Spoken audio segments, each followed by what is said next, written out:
across the UK, on DAB+, on YouTube, on your mobile, and on your side. This is Talk.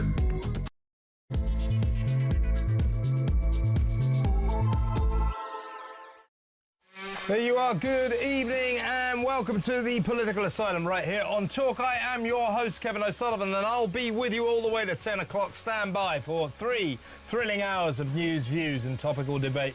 Get involved, get on the phone and call me on 0344 499 1000. Or you can WhatsApp voice note me on the same number, and I promise to play your message out. It is Tuesday, December the 2nd. Here's what's coming up. Shocked by last week's Washington shooting.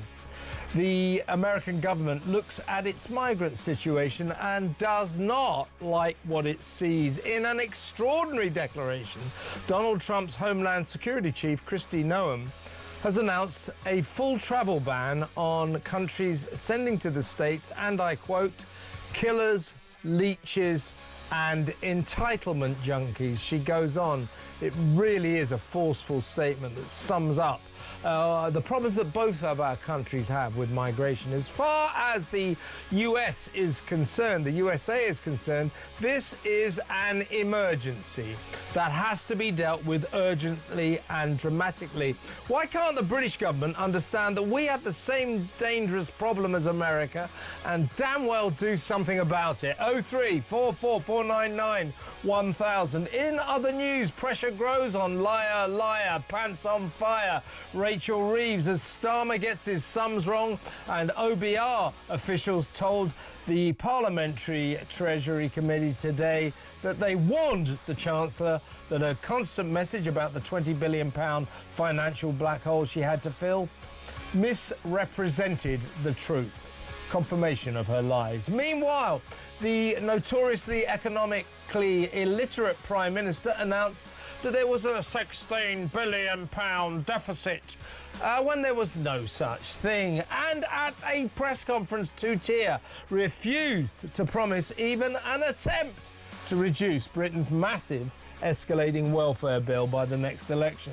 Downing Street said the same. So, Rachel's budget from hell rocketed the giant £315 billion welfare expenditure by £16 billion, putting us on course for an annual benefits bonanza of £416 billion by 2030. And our wonderful government has no plans to do anything about it, not a jot. Isn't that special? 0344 499 1000. Also tonight, Joke Justice Secretary David Lammy, Calamity Lammy, reveals that 11 more prisoners have been mistakenly released in the past month. What is so difficult about keeping people in jail? Why do they continue to let out the wrong, dangerous people at such an alarming rate? 0344 499 1000. Still with Lammy, he now thinks that the protests against his outrageous plans to abolish trials by jury is because we're all obsessed with tradition. What? And now we learn that this wildly over-promoted oaf, who now identifies as the Deputy Prime Minister, when Foreign Secretary, ditched a Foreign Office photograph of the late great Queen and replaced it with, wait for it, Pan-African flags. Does Labour's cabinet crew even like Britain? 0344 499 1000. Plus another egregious case of continuing leniency to an illegal migrant we should have kicked out years ago. He's been in jail, sentenced to 6 years for conning pensioners out of millions of pounds, but now insists he can't be deported back to his native Pakistan because he has a human right to NHS talking therapies to deal with his mental health issues. So he's still here.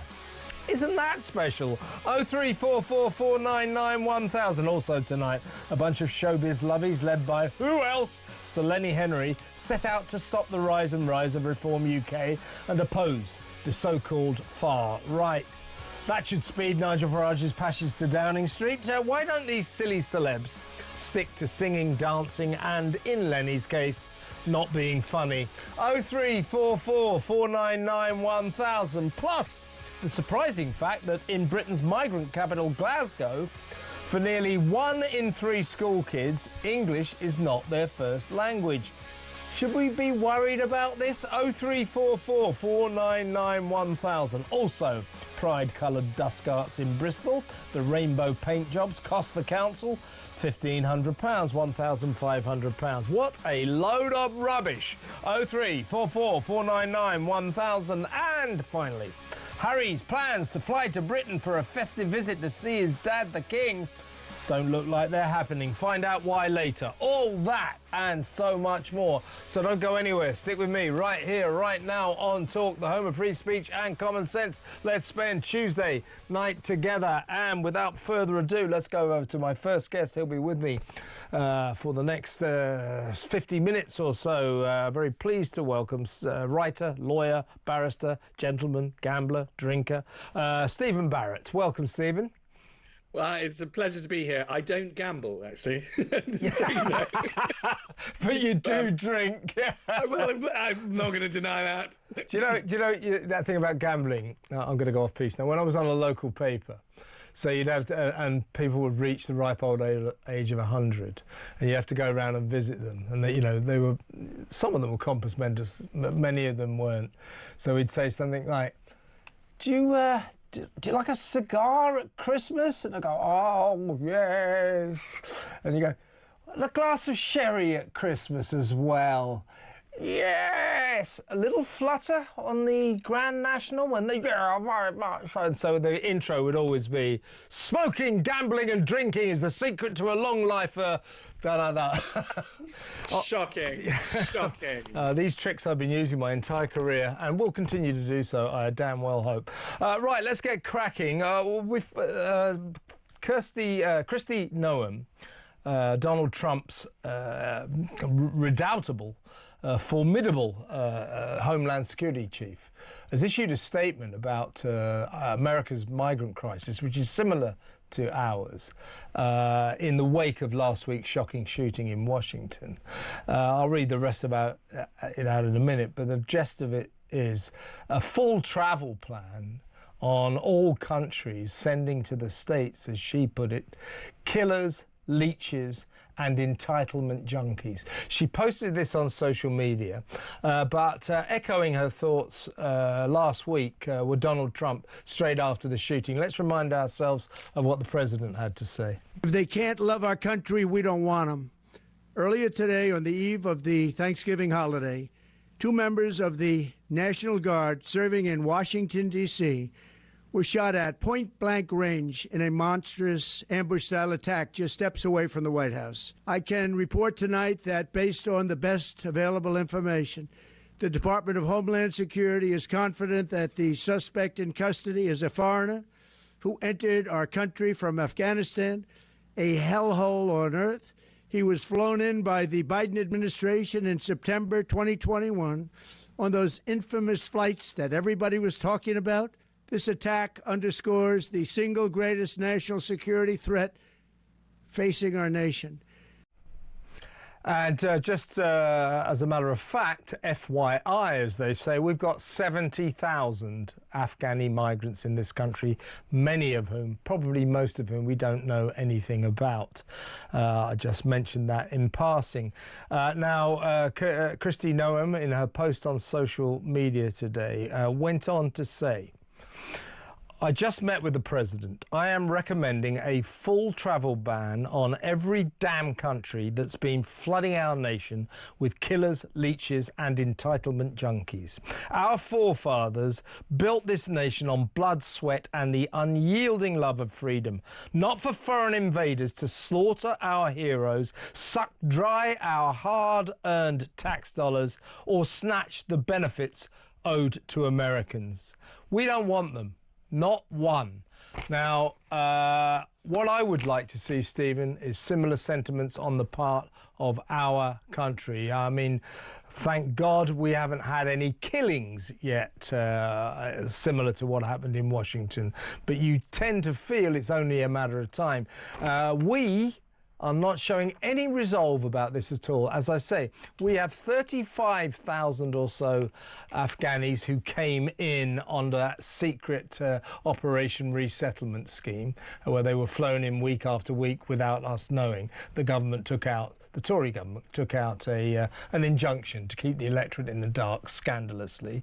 There are also 35,000 more Afghanis waiting for decisions on their asylum applications. So we have a hell of a lot of Afghanis, but this isn't just about Afghanis. It's about, well, this is what Trump and Kristi Noem are talking about. They're talking about essentially having open borders to migrants, thousands and thousands and thousands of these foreigners pouring in. I'm sure most of whom will be very beneficial to our country, but well, see, I'm just trying to be nice. Many of them won't be. Many of them won't be. We don't know anything about most of them, and yet we continue to let it happen. Now, in America, the reckoning has come. They said after last week in Washington, no more of this. We need the same here, but it's not going to happen, is it? We definitely need the same here. It's not. Firstly, my heart and prayers are with America for this latest terrorist outrage. That's where the focus always needs to be. We are very bad at that in this country because, you know, the gentleman who was murdered walking his dog has not come back to life. You know, the old man who was murdered in Nottingham, the lovely poor lady... girl in Wolverhampton, yeah. Exactly. These people have not come back to life. They have been murdered by migrants, and we have been misled by our elite, who, and you know, I'm very keen on definitions, Kev. They literally won't define racism, and the reason they won't define racism is because they like to call everybody racist, but it's simply not racist. Well, because it's a power, you see. If they can shuts down argument, shuts down debate. Shut down argument means they win, means they get their way, means they get what they want. It's always the same. Is it with humans? But the simple fact is that racism is absurd and never really took root in the soil of Britain, largely because we're a class-based society where the Normans nicked everything, and anybody who wasn't a Norman was frankly nice as far as we were concerned. So it's always been a ridiculous argument that anybody is racist. The UAE, the United Arab Emirates, warned us years ago about taking in all sorts of unattractive people from their part of the world, from the Muslim Brotherhood in particular, who are dangerous and who will do bad things to us. We should never have gone down the path of multiculturalism. Multi-ethnic is fine. I've got absolutely no problem. And if God snapped his fingers now and every single resident of Afghanistan was suddenly ethnically Anglo-Saxon like me, then they'd still be a problem, because this is a problem culture that sees women as objects, that sees young boys and young girls as sexual objects to be used, and that does not necessarily form a decent and cohesive society. You simply don't import... Again, to avoid the petty charge of racism, I just say that Romans would not import Carthaginians because Carthaginians murder kids. Okay, it's just not sensible. Rome let all sorts of people come in. They're still going on about that, are they, the Romans? Well, I'm still going on. They've got to get over it, haven't they? It was a long time ago. No, but I mean, seriously, what worries me about this is, you know, in a way, America was lethargic about this. It was a wake-up call to them last week. Suddenly, Trump's going, hang on a second. We got to start checking everyone. He called for all migrants, particularly Afghanis, to be checked, and then said, I don't want any more of them coming in. Kristi Noem repeating that today in no uncertain terms. And I see none of that resolve about our government. In fact, quite the reverse. They seem to want to let them more and more come in. And, you know, what we saw in Washington last week, and what we have seen, as you just mentioned, these various horrific crimes and murders and rapes committed by migrants and asylum seekers, means we need a government that is going to echo those sentiments that are happening now in Washington, in the White House. But we are never going to get it, because this lot will just turn their backs and let it carry on happening. It's a national security issue. It is a national security issue. It very clearly meets the legal test. The idea that we don't have powers to solve all these problems now is nonsense. What we have is a government that wants migration. But, Kev, there is a silver lining or a ray of hope. It's a lady called Sarah Rogers who works for the US government. She's got a very senior role in the US government, and she has tweeted that she is coming to London and Milan and I think Paris, and she is going to hold our governments to account to make them stop this. So I strongly, I mean, I echo the love that I've always had for my granny, and she was so deeply committed to the Americans because they came to our aid in the Second World War. And that's what the US is doing again. So I think, although Keir Starmer doesn't want to do anything, I think he will be dragged kicking and streaming by Mr. Trump. And I would urge anybody in this country who feels the temptation to be rude to Mr. Trump that he is actually our best hope of salvation at this point. Yeah. So please stop being rude. You don't have to be polite to him. I wish people would be more neutral rather than mouth off. But for goodness sake, the man is our best hope now of fixing our country for all of us. We're very ethnically diverse people. We all want to live here. We all want to have safe kids. You know, we all want our women to be safe. I want to be safe walking around. You know, our best hope to be a good, safe country right now is Mr. Trump. It's certainly not Mr. Starmer.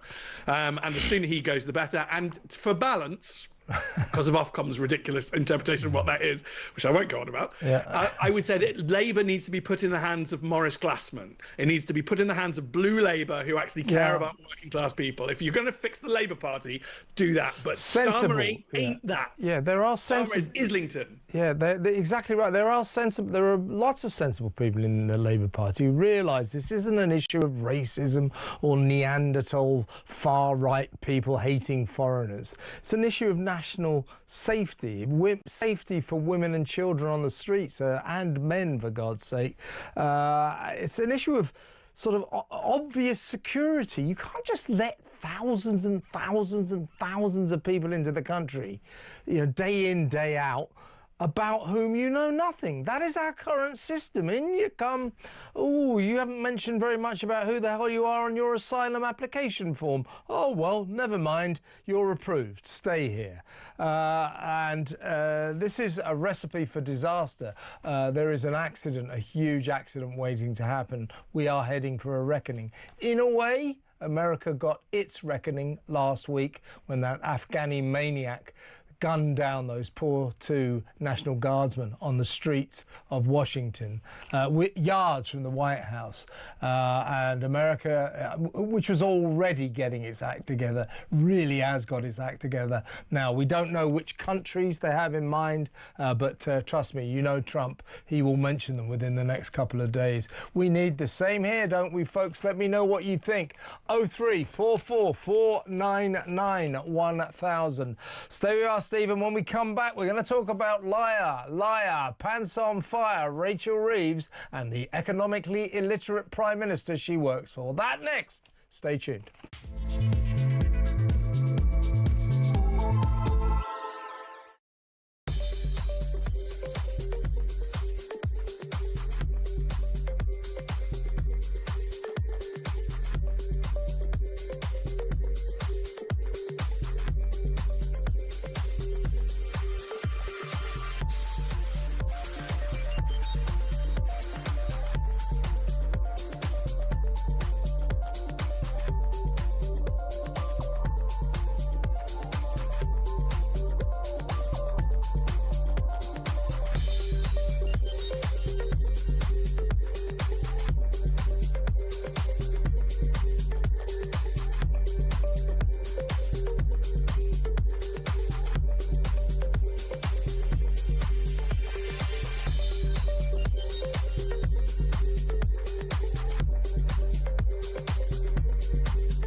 Big news coming this December. Our talkTV app is moving to the Talk app.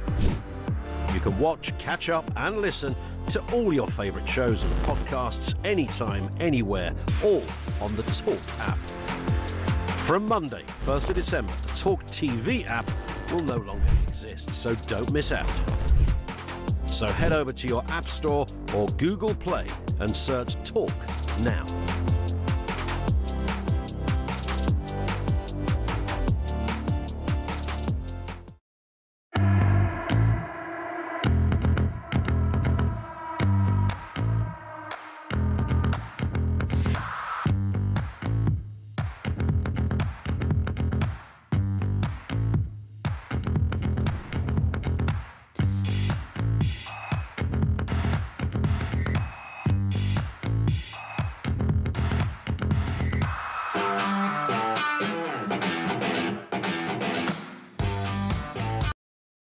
Across the UK, on DAB+, on YouTube, on your mobile, and on your side.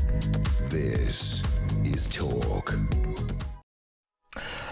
Welcome back.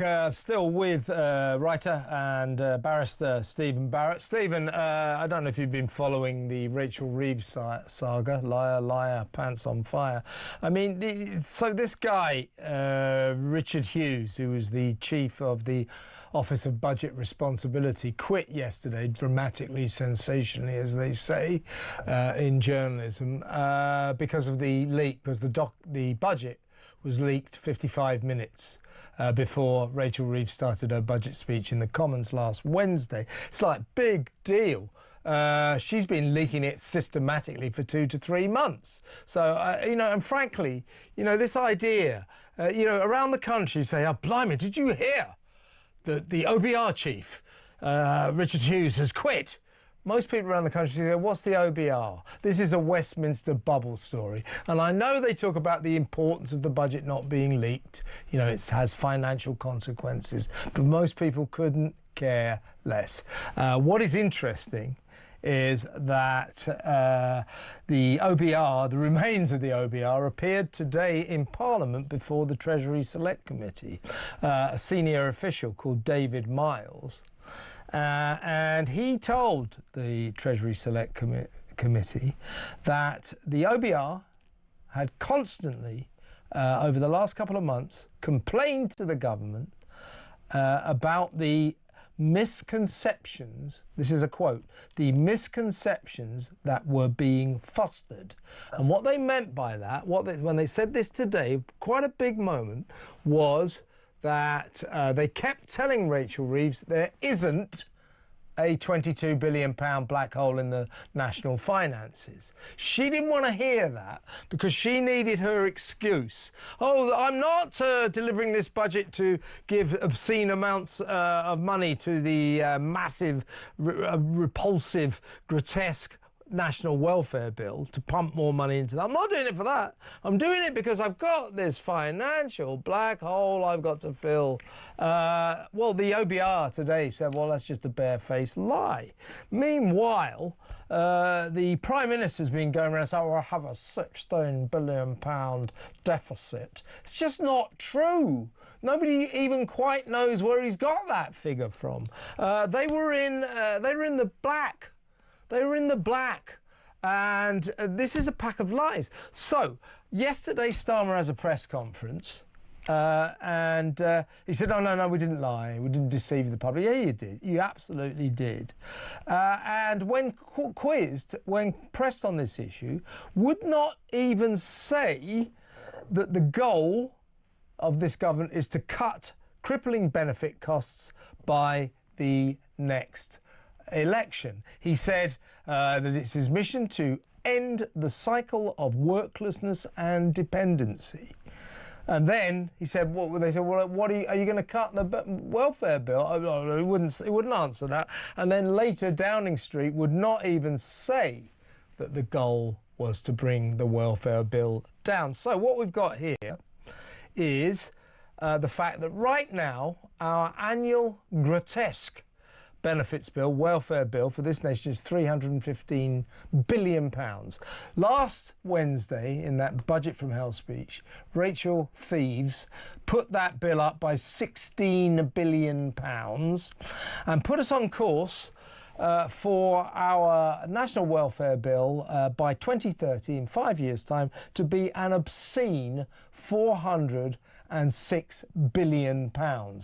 And the government we have has no plans to reduce that or even think about reducing that. This is a catastrophe. They just want to create a benefit class, and they see themselves, Kev, as a replacement aristocratic class, and how terribly generous they are to look after all of these, what they consider to be degenerates. I mean, don't get me wrong, they don't like any of these dependents that they create. It's been perfectly obvious to me as a bisexual man that acceptance by the left, or particularly by this type of left-winger, was never genuine. It was always forgiveness for being a degenerate. It was never, you're actually my moral equal. And they don't hold these people as moral equals, as I think that they're about to discover. But they just want a benefit class. They want to hurt the hard workers and the middle classes who work. They're being punished.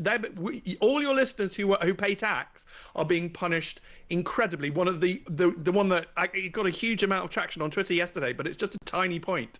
£150 off the energy bill. No. £150 off energy bills, and paid for by taxation. Yeah. So the workers will pay for that. By the way, even more minor point, but one that the government obsessively will not stop droning on about: free breakfast clubs for school kids. They keep going, free breakfast clubs, free breakfast clubs. They're not free. We're paying for them.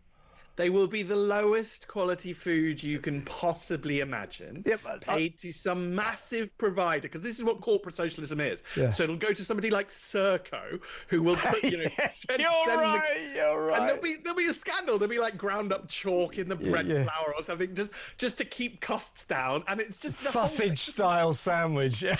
That kind of thing, yeah. And they don't want us to be free.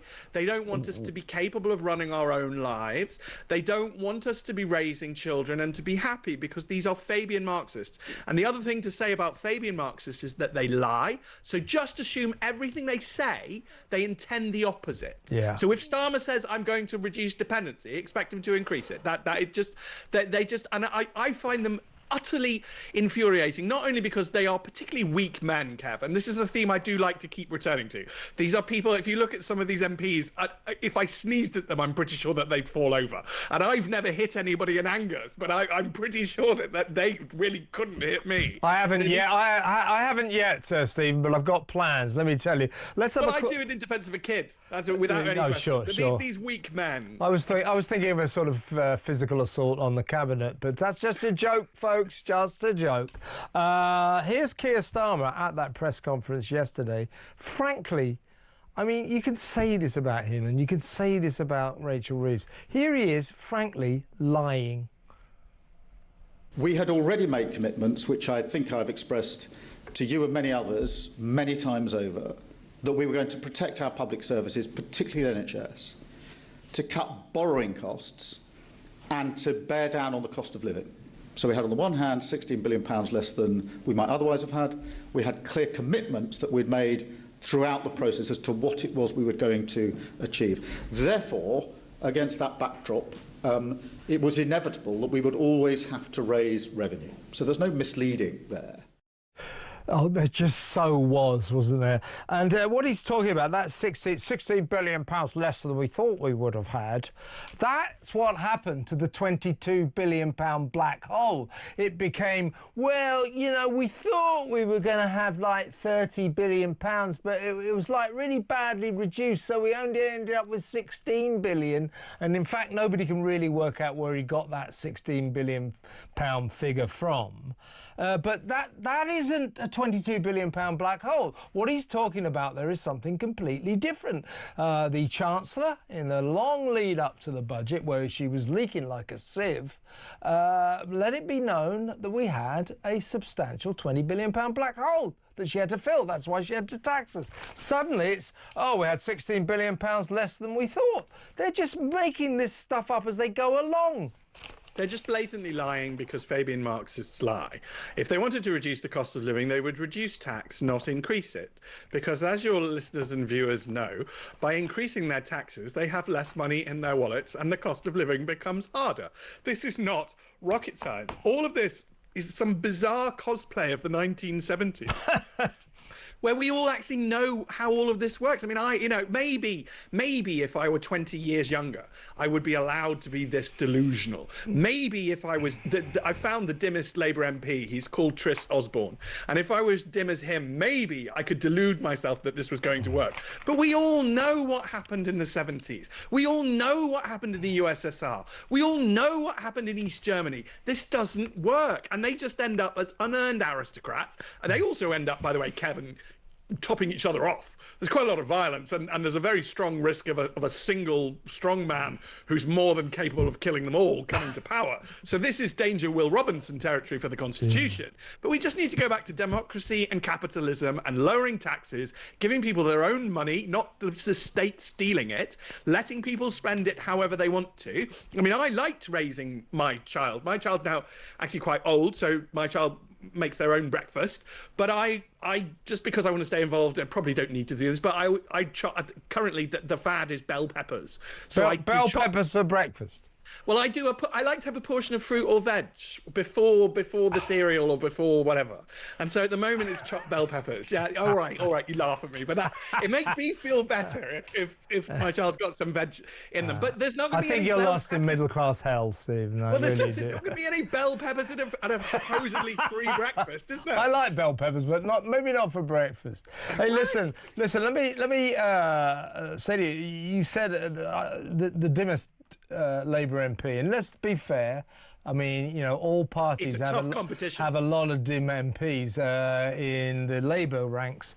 It's one hell of a competition. But have you come across Mike Tapp, the MP for Dover? He breaks new grounds in stupidity. But of course, probably the thickest MP that Labour has got is the current Deputy Prime Minister and Justice Secretary, David Calamity Lammy. We're going to talk about him next, so stick around.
Across the UK, on DAB+, on YouTube, on your mobile, and on your side. This is Talk. Oh, welcome back. God, that was quick. Right, let's talk about David Lammy. I'm still with writer and barrister Stephen Barrett. Stephen, David Lammy, I've got a few things to talk about with him, or a few things to say about him. Let's move. Look, I want to talk about his ludicrous claim that those of us, including yourself and I think almost everyone in Britain, from the left to the right, it unites me, you, Jeremy Corbyn. We're all against the axing of the cornerstone of British justice, trial by jury. Lammy wants to do it because it's convenient, so it'll speed up the wheels of justice, get rid of the long waiting list for courts. Well, I just think we just have to put up with that. I'm sorry, the wheels of justice do turn scandalously slowly. We have a really bad backlog, but trial by jury, we've got to keep. He now says, well, you're just addicted to tradition. What a ridiculous thing to say. Also, he revealed today that another 11 prisoners have been let out of jail accidentally, mistakenly, in the last month. I just don't get this. How hard can it be to keep the right people in jail? I don't know. But let's talk about this story that caught my eye first. And it is this. When he was Foreign Secretary, I think we've got some pictures to show if you're watching on YouTube, folks. When he was Foreign Secretary, in the Foreign Office, there was a photograph, a banner photograph of the Queen, Her late great Majesty the Queen, Elizabeth II, on the wall. I think it was a rather stylish black and white photograph.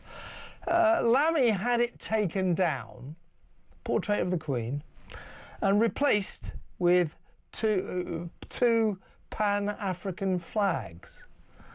I mean, what is that about? Is it? I just fear that these Labour goons who are running our country, there, look, the Queen replaced with that. Look at that. I don't even know, what those are, Kev. Well, they're Pan-African. But they're not African flags. So if you wanted to, the African countries have flags. Ghana uses these colours and has a single black star in the middle. Why not have the flag with Ghana then? What are these? That looks like a Christmas tree, or that. I'm not going to say what that looks like because that's rather rude. But it's just what you mean? Gibberish. And I'm sorry, I get very angry because when Her late Majesty passed, I mean, I'm pretty sure it was a Thursday. I remember when Keir Starmer was called, he was speaking in the House and he was called out, and I was on the train platform and my heart just sank that's what it was. The Spectator Summer Party was supposed to be that evening. Quite rightly, Fraser Nelson cancelled the Spectator Summer Party. I don't think I remember I didn't have my child in case anybody's worried, but I don't think I remember anything about that Friday. By the Saturday, my substitute mother dragged me out and just made me look after her dogs because at least I'd be doing something positive. I was absolutely broken by the loss of Her Majesty. Well, but I think your feelings were reflected, by millions of people around the country. I think we all will. And around the world. Yeah. When you say all, my point is, when a foreign secretary comes into the Foreign Office and says, "Well, take that down and replace the portrait of Her late great Majesty the Queen with two sort of weird, colourful Pan-African flags.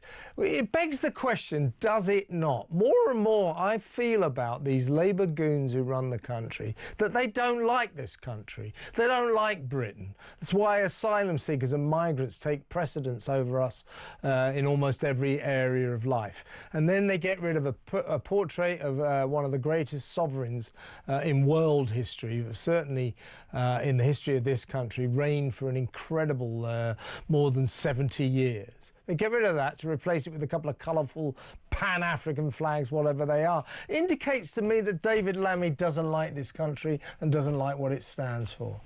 I'm afraid we're going to have to conclude that. I mean, these are Fabian Marxists, so they'll never tell us the truth anyway. But it does look like they hate this country. It does look like they want endless migration. It does look like they basically think that we're naff. Harry Enfield had a very good sketch where a chap walks into the cafe and says, "Chocolate tart, £4. I'm not paying £4 for chocolate tart." And then he moves the letters, so it's tart chocolat. And he goes, "Oh well, for a tart chocolate, I'll pay £4." It's a bit like that. It is. is. That's what these people are. They think everything European is sophisticated and everything we do is naff. Well, trial by jury is not naff. It's the cornerstone of freedom, and we've had it for 810 years, and we've been a lot freer than most of the continent for that period. Yeah. Listen, folks, let me know what you think about this. The removal of the Queen's portrait, a photograph of the Queen. It's kind of a stylish black and white one. It catches her regal greatness to perfection. That was pulled down, ditched, in favour of two Pan-African flags. As Stephen said, we're not even sure what they are, what they mean. But anyway, that's what he did. What do you think about that? What does that say about David Lammy? What does that say about this cabinet? Let me know. 03444991000. Quick word from you, if you will, Stephen, about old Calamity Lammy today revealing that over the past months, 12 more inmates have been mistakenly released from prison. As I said earlier, what exactly is so difficult about keeping the right people behind bars? Why do they keep doing this? Well, Tunbridge Wells has been without water for 4 days. What happens in this corporate socialist state is that everybody gets non-jobs like DEI and goes around having meetings about politics and is in the cult, and nobody actually does the day job, like, oh, I don't know, keeping prisoners in their cells. You know, that you get to start, and you start to see state collapse. We're going to see more of it. We're going to see more places without water, more places without power, more places without gas, more prisoners escaping, more basic societal collapse, because they don't want to do the day job. Look at the police. They don't want to police anything that we consider a crime, and yet they'll send 5 squad cars. Oh, they sent around 6 officers, was it, to arrest a mum because she criticised a school and the parents, the WhatsApp groups are worried about the standard of their kids' teachers. They get arrested by 6 coppers. Exactly right. But I gather, I mean, the last contingent, a couple of them were let out of Wandsworth, and apparently Wandsworth doesn't use computers. It still uses old paper systems, so that could be half the problem. And not only are our prisons old-fashioned, their bureaucratic systems are old-fashioned. Lots of our prisons, Wandsworth, Wormwood Scrubs, Belmarsh, so they're kind of like throwbacks to the Victorian age, and it looks like their bureaucracy is from the Victorian age as well. Just utterly ridiculous. And probably the most important thing we'll discuss about Mr. Lammy today is his absurd contention that those of us, in other words, I would suggest 99% of the population are against the abandoning of trial by jury, difficult and slow though it is. He says, well, you can't just lean back on tradition. The courts can't just steep themselves in tradition, as if our objection to the axing of trial by jury is just that we're old-fashioned traditionalists. It's not really that, is it, Stephen? No, I mean, how old-fashioned is that law against murder, Kev? Oh, we've got to get with the it. times and just start killing everyone. You know, this is completely ridiculous. And there are 3 divisions of the High Court. Everybody should know by now I'm not a criminal barrister, and I never wanted to be. The 3rd division is the Family Division. I have been in the past quite rude about them. But they dealt with, in April, May and June of this year, they disposed of 65,000 cases. So the entire criminal backlog is said to be 80,000 trials. Right. If you get the courts actually sitting, and I'm also occasionally rude about the Lady Chief Justice because she demands respect, and nobody can demand respect, so she's in error there. But she's entirely right when she offered sitting days of the court to fix the backlog. The Lammy refused this. He doesn't want to fix the backlog. He wants the backlog as an excuse to get rid of trial by juries. These are Fabian Marxists, authoritarian lefties. They don't like trial by jury because in trial by jury, you know, when they cook up some fake charge against Nigel Farage, as they obviously are going to do, the jury would let Nigel off because the jury will do its job properly. We have known for 810 years that juries protect our safety against tyrants. We cared more about keeping juries than we did having the vote. It actually mattered more to keep juries than to have the vote, because without juries, that's when you get fake trials. That's when you get show trials. That's when you get true communism red in tooth and claw. That's when you get these weak men acting out their fantasies of power and punishing us all. It's just a terrible, terrible idea, and he has no justification for it. And Kev, I would add, the lefty lawyers who are waking up to the fact that signing up to all of this was a bad idea is deeply entertaining if you like to sort of find a silver lining, because so many of them have discovered that for years they've supported the Labour Party, and the minute they got into power, the Labour Party has thrown them all under a bus. Now, let me just cite a good story to prove why trial by jury is essential to British justice. If we abandon trial by jury, British justice, which still in its remnant form is respected around the world. It's got problems, but the principle of British justice is respected around the world. If we abandon trial by jury, British justice is destroyed, and I'll give you a good example of why we need juries.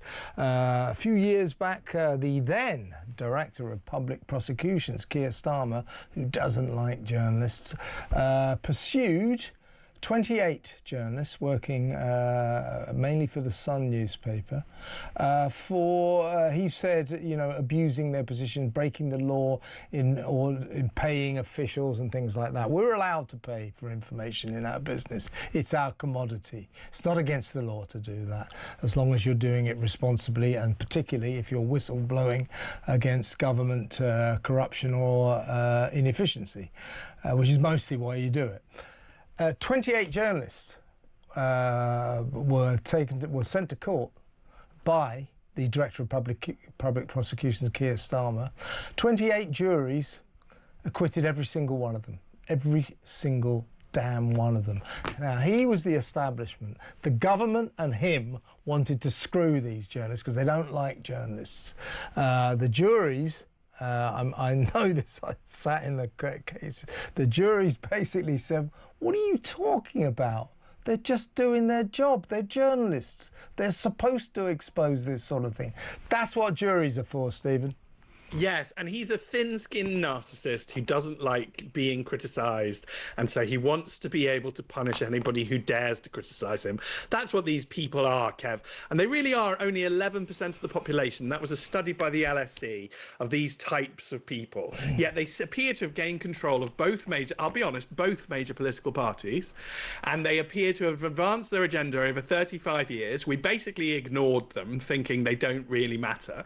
And now we're at the stage where they're taking away trial by jury, and they're having a show trial of Nigel Farage in the press. I mean, this is just absolutely unbelievable stuff. It is time Britain wakes up and rescues our country, because we can still do it, Kev. We're not lost. We can still get back to being a capitalist democracy in which everybody's allowed to succeed, but we will have to dismantle this corporate socialist state.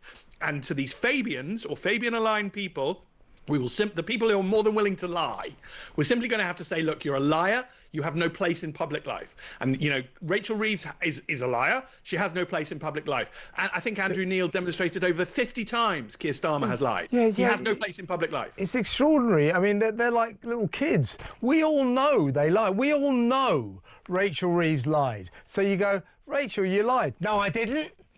Keir Starmer, your government's like, no, it hasn't.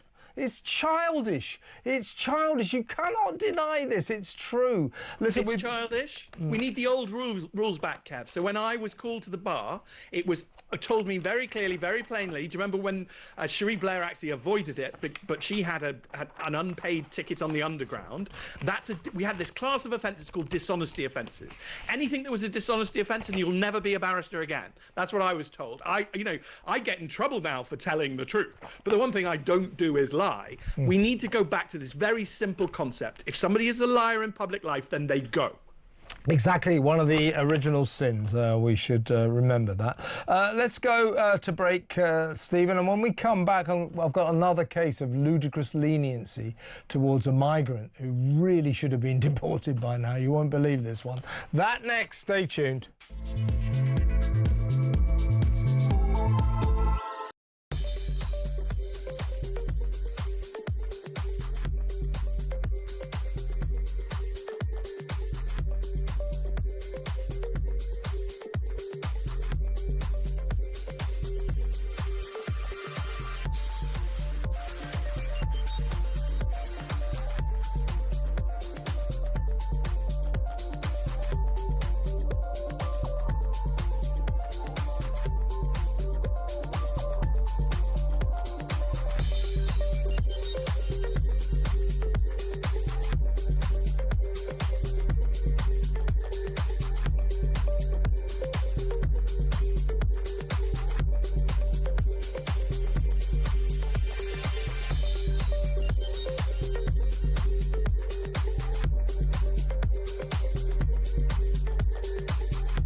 Big news coming this December. Our talkTV app is moving to the Talk app.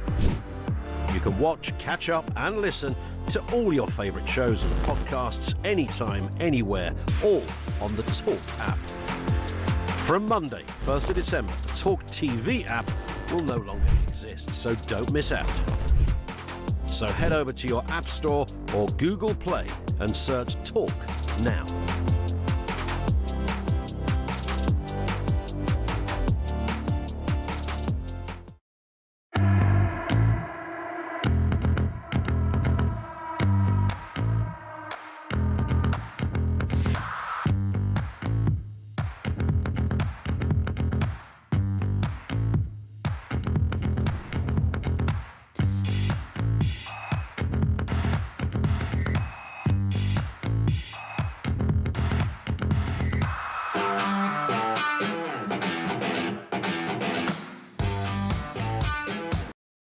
Across the UK, on DAB+, on YouTube, on your mobile, and on your side.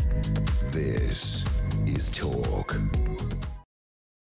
Welcome back, still with barrister and writer and social commentator Stephen Barrett. Stephen, this is another vaguely legal, well, it's not vaguely, it is a legal issue that I think will interest you. It's another example, an egregious example of a migrant who came here illegally, is still here many, many years later, and we can't seem to deport him. He deserves to be deported. I'll just run through the facts. I haven't got too long, but I'd be interested in your response. He's 41 years old. His name is Omar Iqbal. He arrived from Pakistan to the UK in 2010 on a student visa. Still here. He went to prison. For tricking 132 elderly people out of a total of £2.1 million in a Ponzi scheme. He's a con man. He was released, obviously didn't do the full 6 years. He was released after about 3 years in 2023. He was ordered to pay back his victims. He said he had to borrow the cash from Karachi. He says that the contract he had with Karachi moneylenders stipulated that he must stay in Britain. Don't care, so what? He also says that he can't be separated from his Pakistani-born British wife and 2 stepchildren because they can't live in Pakistan because it has a very different culture to the UK. His wife was born in Pakistan, and by the way, his wife and stepchildren recently visited Pakistan on a break, on a vacation. So they obviously don't find it culturally that difficult. He also works as a film extra when he's not conning old people, this guy, Omar Iqbal. Anyway, here's the rub. Why is he still here? Well, we tried to deport him when he came out of jail. He's still here. It's because he claims to have PTSD, post-traumatic stress disorder, due to a childhood trauma, and he needs cognitive behavioural therapy and other talking therapies provided by the NHS. We are not so far deporting him because he has successfully claimed he has a human right to these NHS therapies. Now, he has been told by an immigration tribunal judge, unusually, that he is now officially being deported. They've said, we've had enough of you. You've been to jail. You've conned all these old people. We're not buying your PTSD story, and we're not buying that you have a human right to NHS treatment. So this was some time ago. He's, of course, appealed. He's appealed. And so he's still here. It's ridiculous, this. This is an embarrassment. I mean, it's get rejected, just appeal, and you don't have to leave. It's absurd, isn't it? I think it's worse than that. I think we have to admit that the system wants them here and is doing everything it can to get people from foreign cultures here. I think we're going to have to, at some point, admit that racism against white people exists and is widely spread and may well be being held by a lot of white people.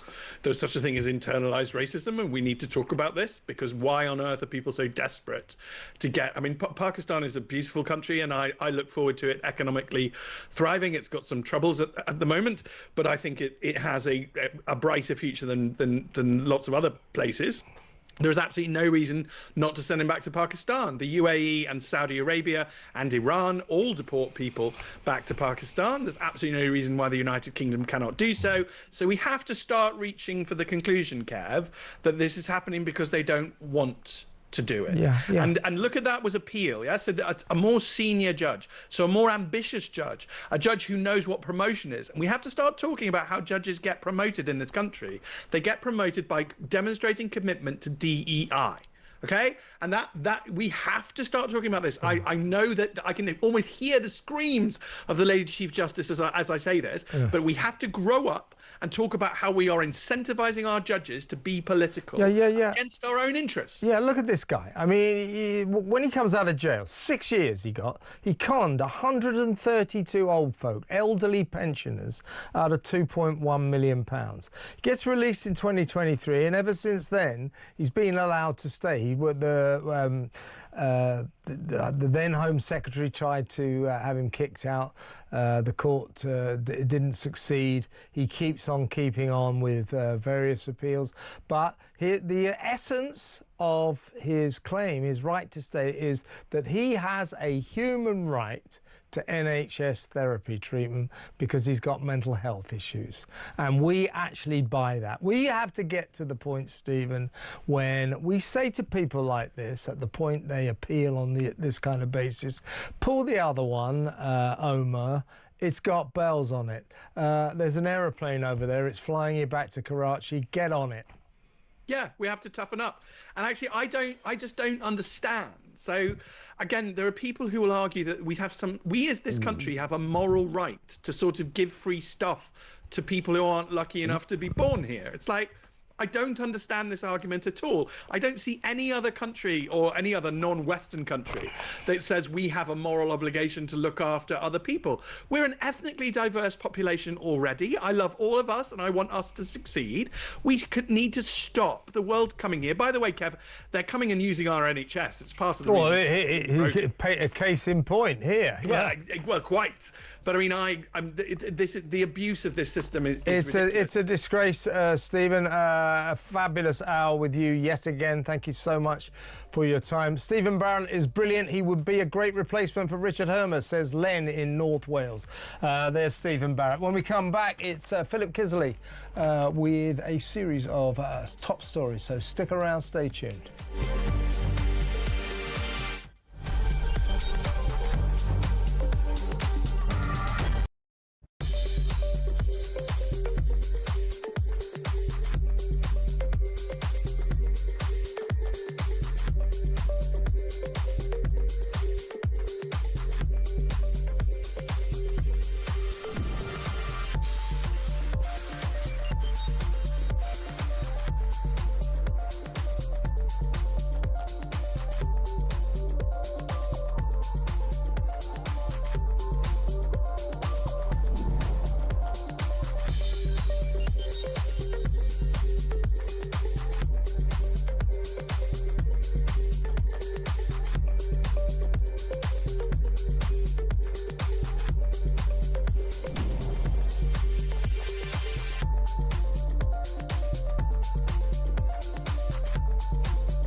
across the UK.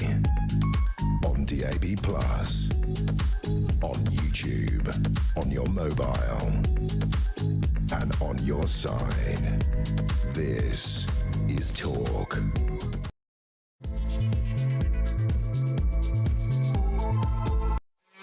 Welcome back. In a little while, we're going to be taking your calls. In fact, we've got 2 more phone sessions to come. So get on the phone. Let me know. What do you think about Kristi Noem? She's America's Homeland Security Secretary. She says they're basically going to close the borders to dangerous foreigners. She said America is sick of killers, of countries that send to America killers, leeches and entitlement junkies. Why don't we have the same resolve in this country? Why doesn't our government show this kind of resolve? Because we're in trouble, aren't we? Let me know what you think about this. 0344 499 1000. Do we need a Kristi Noem, indeed a President Trump, or people similar to that, to sort our massively escalating migrant crisis out that's bringing dangerous people into this country? 0344 499 1000. The government not planning to do a damn thing about our £315 billion a year welfare bill, which is going to go up by £16 billion thanks to last week's budget, and rise to £406 billion by 2030. Starmer, Reeves, the whole gang have no plans to do anything about that. So we are going to become just one massive great welfare state. What do you think about that? 0344 499 1000. And, you know, Starmer and Reeves are just lying. They did deceive us. They say, we didn't mislead you. They did, didn't they? 0344 499 1000. Should David Lammy, when he was Foreign Secretary, have had a portrait of the Queen, a photo of the Queen taken down from the Foreign Office walls and replaced with 2 Pan-African flags? What do you think about that? 0344 499 1000. We need to get rid of this guy, don't we, this Deputy Prime Minister? He's just revealed, because he's also the Justice Secretary, that he's presided over another 12 inmates, 12 prisoners accidentally being released from jail in the past month. How many more? It's ridiculous. You know, you go to jail now, you don't know how long you're going to be in there, because they're probably going to let you out mistakenly, by mistake, or accidentally. Ridiculous. 0344 499 1000. Now, let's go over to my next guest. He's going to be with me for half an hour. Got a couple of big stories to discuss. He is the Senior Fellow at the New Culture Forum, Philip Kisley. Welcome, Philip. Hi, Kev. It's great to see you. Always good to see you. Now, this story I thought might amuse you. Starmer, or rather Nigel Farage, is in big trouble now, because Lenny Henry and Paloma Faith are leading a bunch of lovies, celebrities, backing an anti-far right campaign. They call themselves Together, which may come as a bit of a disappointment to Alan Miller's Together Declaration organisation, but there you go. They call themselves Together, and they're an alliance of campaigners, unions and civil society groups, and they are going to counter the rise of reform, and they're going to try to put a stop to street protests led by alleged far-right extremists.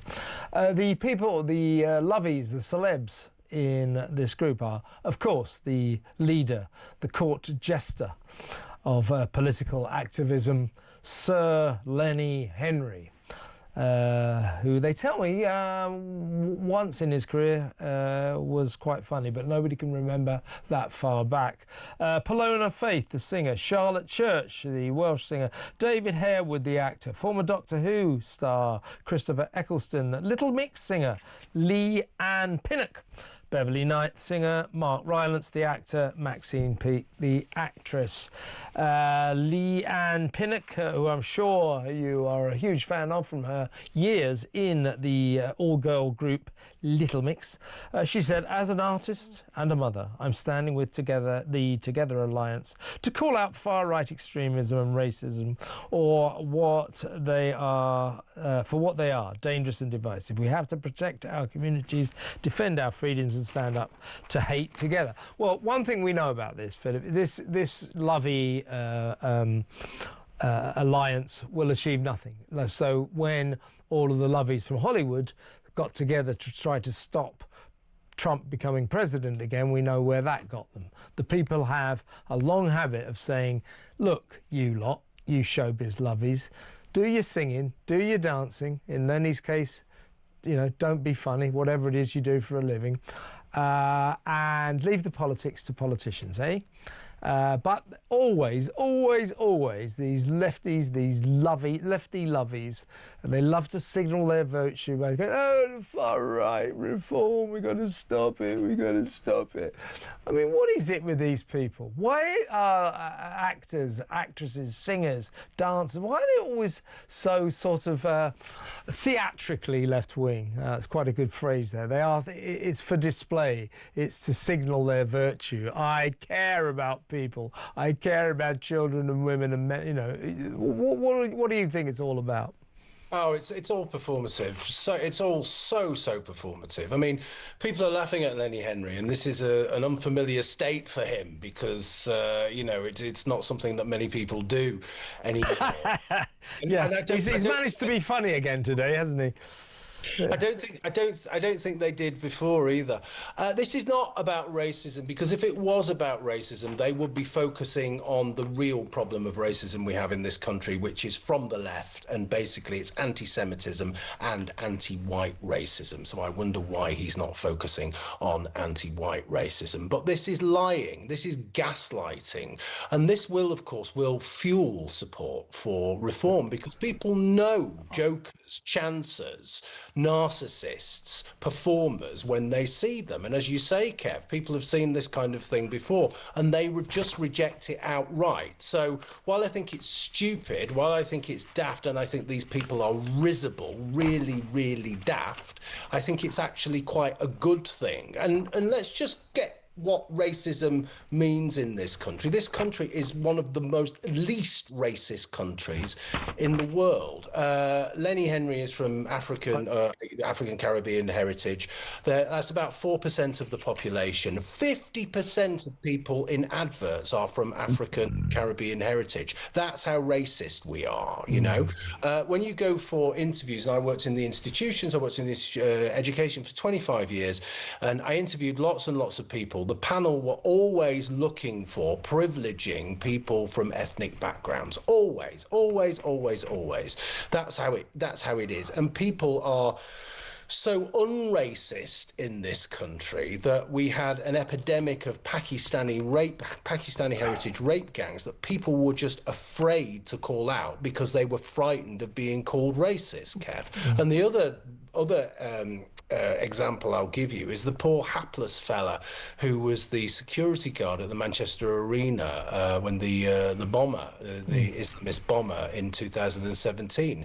He was afraid of alerting people because he was frightened of being called racist. So this is what we've got. This is not fundamentally, for all of the reasons I've just said, it is not a racist country. But these people, ultimately, they do not like Nigel Farage. They do not like reform. And it's purely political, it's purely performative, and let's push them away where they belong. Yeah, Lenny Henry only recently wrote in a book called The Big Payback. He's calling for the government to pay slavery reparations to every person of colour, every black person in the country, which would cost us, or we taxpayers, £18 trillion. In other words, it would bankrupt the country. So in order to satisfy Lenny's lust to signal his virtue, he would bankrupt the country. Give these people who probably couldn't point, a lot of black people in this country probably couldn't point to Jamaica on a map anymore, or Barbados, or wherever. He wants to give them thousands and thousands, millions of pounds in compensation, adding up to £18 trillion. He's happy to bankrupt the country to signal his virtue in this way. These people, I mean, everybody's got a right to their political opinion. Everybody's got a right to voice their political opinion. But when they come out with this claptrap, these people of influence, because they're famous and they're popular, some of them, they abuse their position with this claptrap, don't they?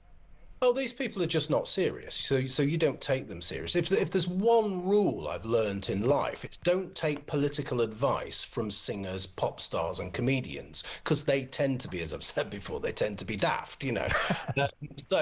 So this is just. I mean, if you think about the 19 trillion reparations thing, it always just, you know, I just raise my eyes to the heavens, because there are people living in this country, people of colour who are descendants of the trans-Saharan slave trade, slavers, you know, descendants of slavers. Many people in Africa, Africa was built on slavery. It didn't happen when Europeans and white men came to Africa. It was just part and parcel of everyday life in Africa.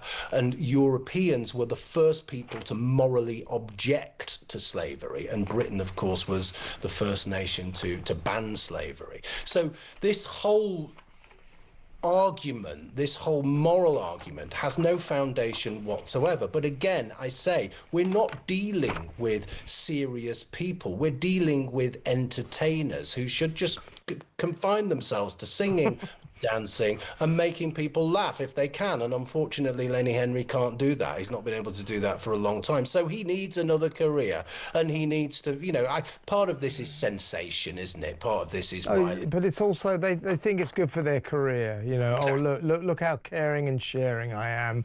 Let's give 18 trillion pounds away. You know, let's combat the evil forces of the far right. Reform UK, who wants them? Oh, I'll tell you who wants them, Lenny, almost certainly right now, the majority of the country. Why is it you feel that the majority of the country is so heinously wrong here? Do you feel that you're superior to them or something, Lenny? Do let us know. The number is 03444991000. Be funny if he rang up, wouldn't it? Well, you're welcome to, Lenny, if you'd like to. Or should I say, Sir Lenny. Just before we go to break, moving on, I guess, Philip. Now, I've just been covering a story about a Pakistani migrant who they keep trying to deport, and every time they deport him, he appeals. So the problem with our asylum seeker system at the moment is we deport someone. So, right, that's it. You've been to jail for 6 years. You're a paedophile. You know, you've got a machine gun in your house and all that. We're going to deport you. You're going back to Pakistan or Syria or wherever the hell it is. And they just go, oh, that's bad news. I appeal. Oh, OK, well, let's wait till your appeal is heard. Oh, you failed again. I appeal again. OK, let's wait until your appeal. And on it goes ad infinitum.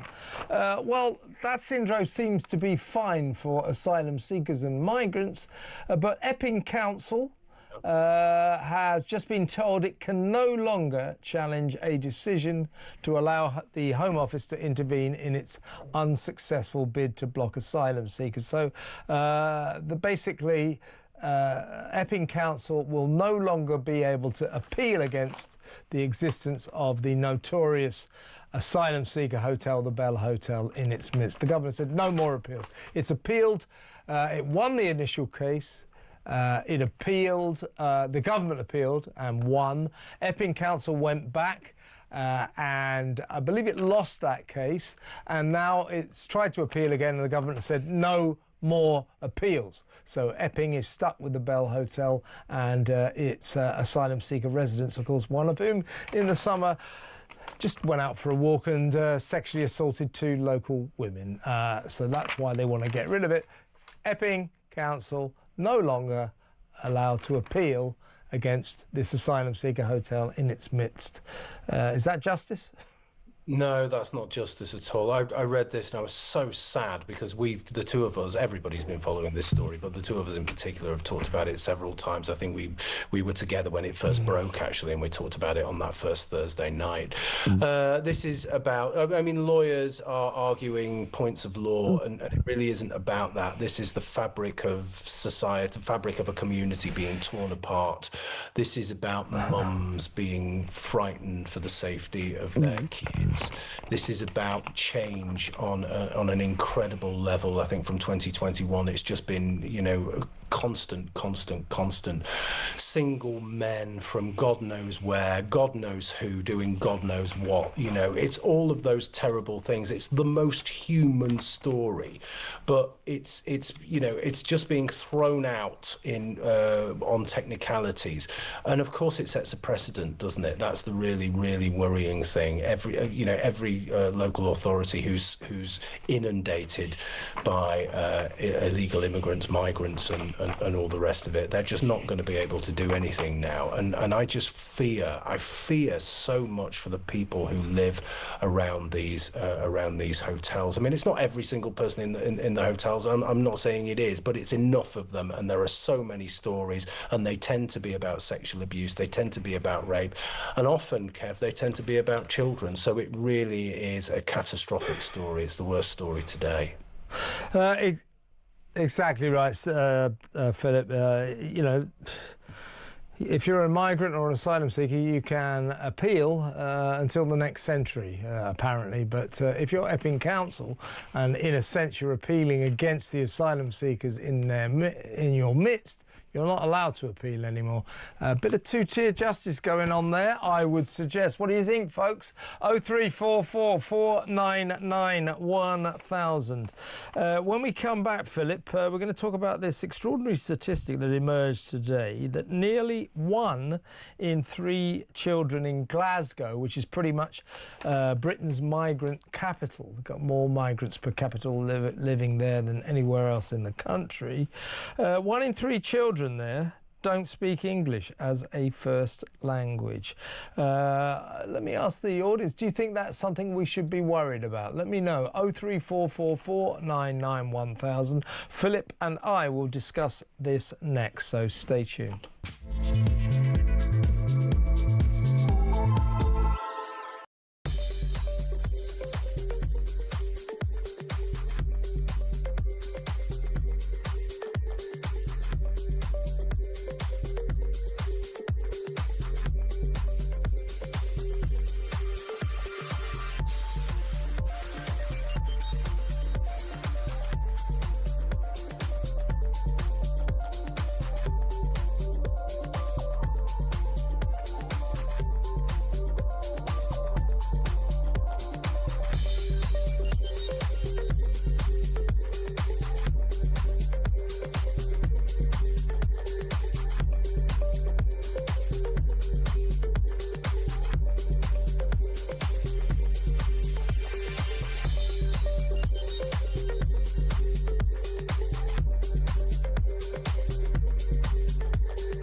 Big news coming this December. Our talkTV app is moving to the Talk app. You can watch, catch up and listen to all your favourite shows and podcasts anytime, anywhere, all on the Talk app. From Monday, 1st of December, the talkTV app will no longer exist, so don't miss out. So head over to your App Store or Google Play and search Talk now.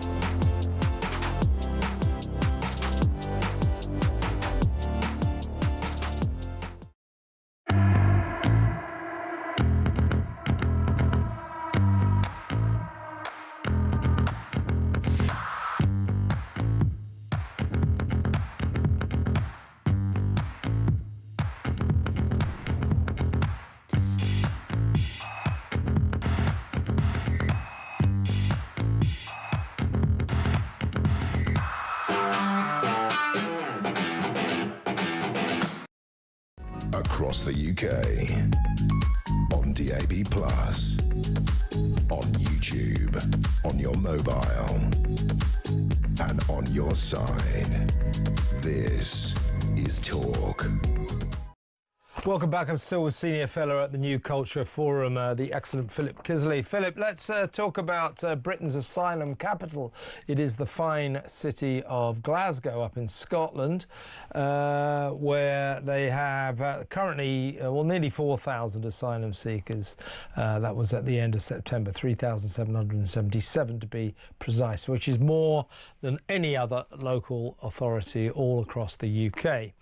Now, a statistic, presumably arising from that, emerged today, which I would suggest might be worth considering to be a matter for concern, and that is that almost 1 in 3 children in Glasgow do not speak English as their first language. They're called EAL pupils. That's English as an additional language.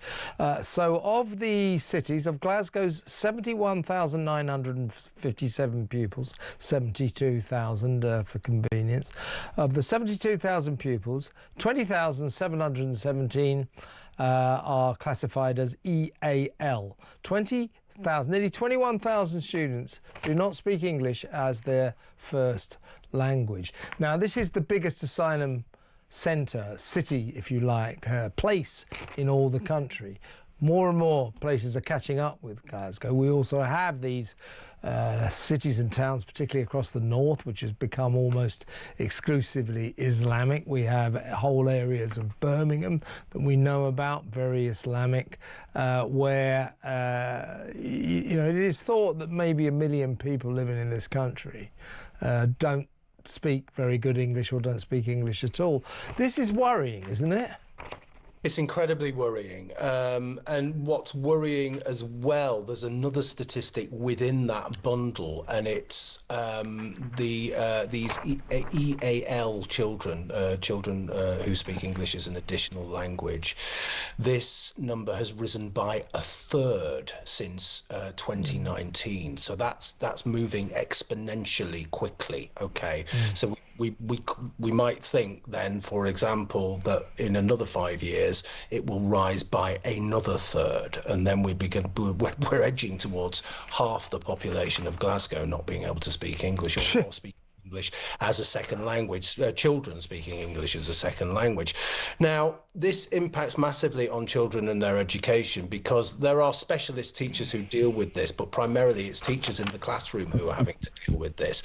And of course, they will be spending all of their time trying to get children who can't speak very good English through no fault of their own, but can't speak very good English, up to speed, while neglecting the other children as well. So I think that's going to be something that's really, really important. This is, of course, going to cost an absolute fortune, Kev, because essentially Glasgow is welcoming, like all the other Scottish cities, is welcoming the whole world, because it has to house, and this is it, I've got it written down here, Scotland has to house all unintentionally homeless people, including single men. So what's happening is people are going up from all over the British, have managed to get into the British Isles. They're going from Belfast, they're going from England, they're going from all places, and descending on Glasgow, Edinburgh and Aberdeen, and all of these cities are in absolute crisis. I don't see how they can continue along this road, because they will just run out of money on the one hand, and two, they cannot educate their children. You can't educate your children in chaos, and you can't educate children when half of them don't speak English. Yeah, and in terms of the overall picture, approximately across England and Wales, so these are figures for south of the border, but I don't know what the figures are exactly up in Scotland, but presumably they're commensurate with this. So across England and Wales, this is 2021 consensus, revealed that approximately 1.1 million adults living here cannot speak English well or at all.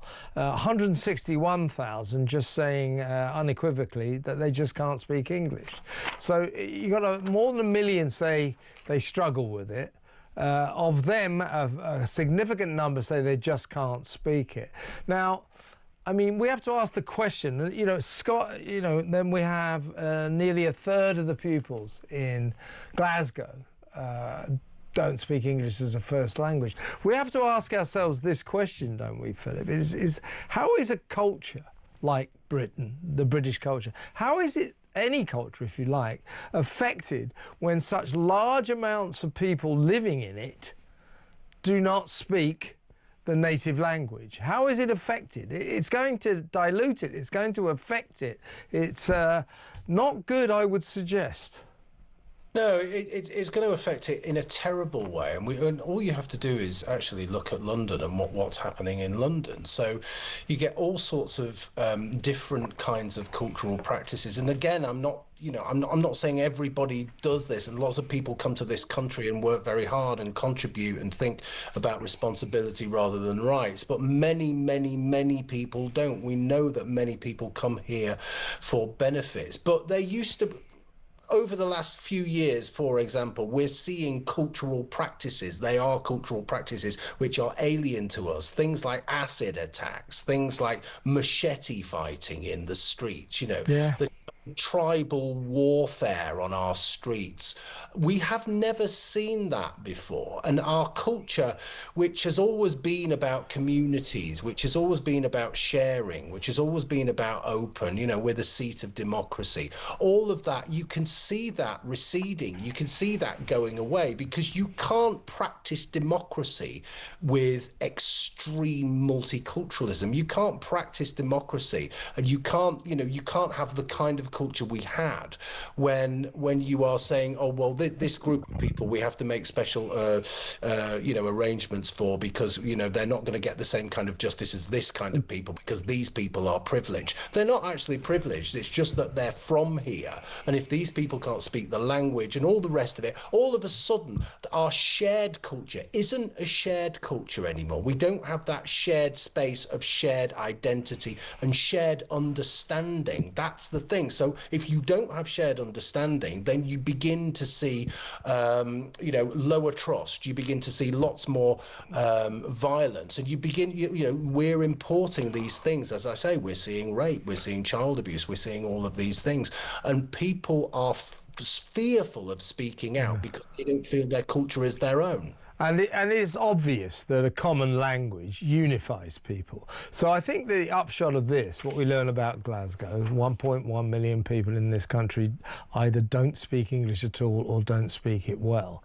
I think the takeaway from this is we need to get pretty tough, much tougher on the people we allow into the country. In other words, you can't come here if you don't speak the language, or not so much that, if you don't commit to learn the language. You've got to learn the language. You've got to be able to speak, you know, the language of this country.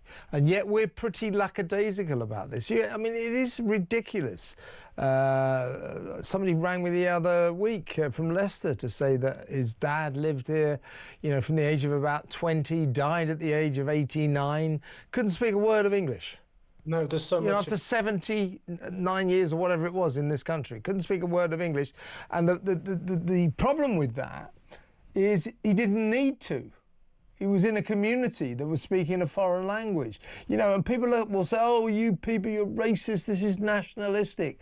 It's not. If you don't have a common language to unite people, disunity and division will naturally follow. You'll have separate sections of society speaking different languages. This is not healthy, is it?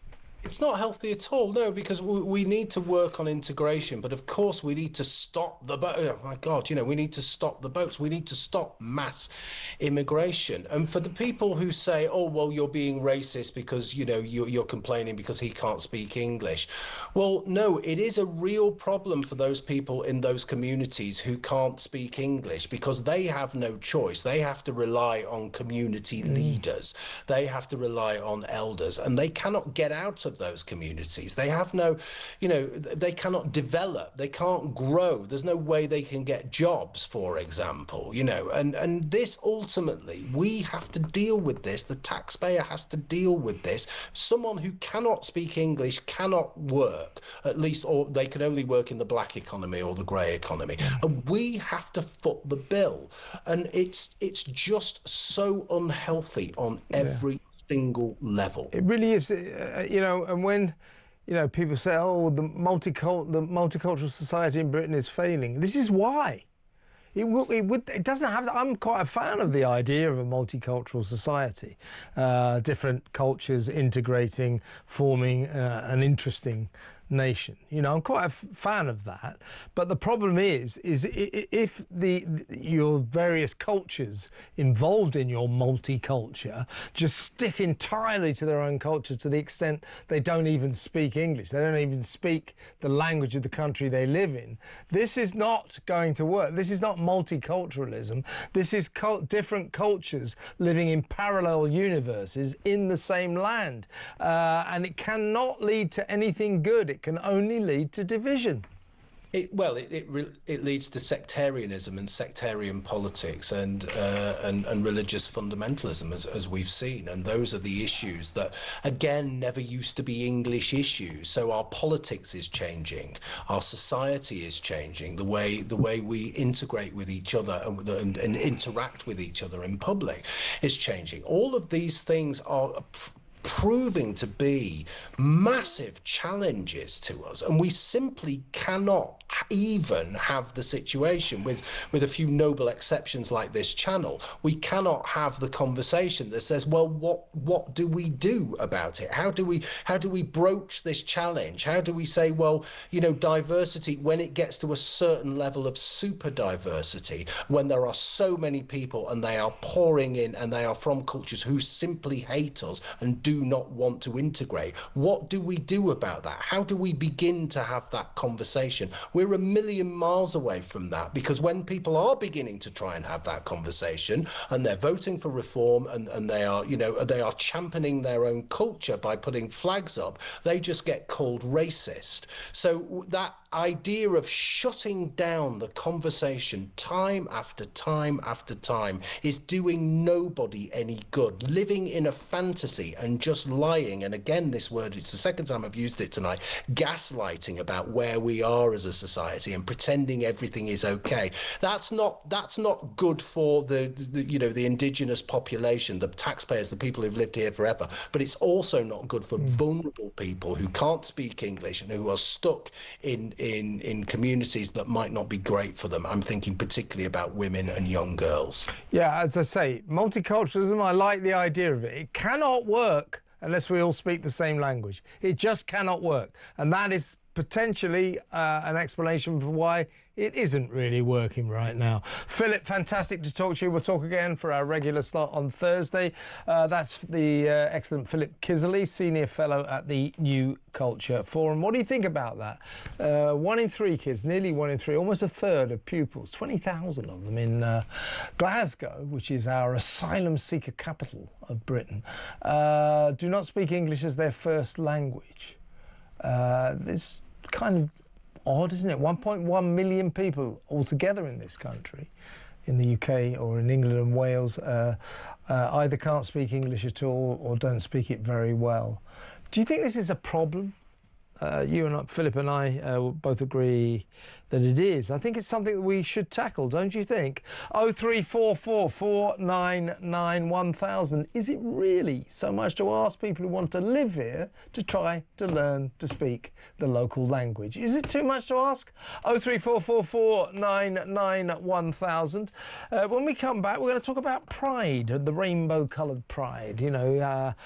Police are very keen on painting their police cars in pride, aren't they? We did a story last week about the Avon Fire and Rescue Service devoting nearly all of their efforts to supporting Bristol Pride.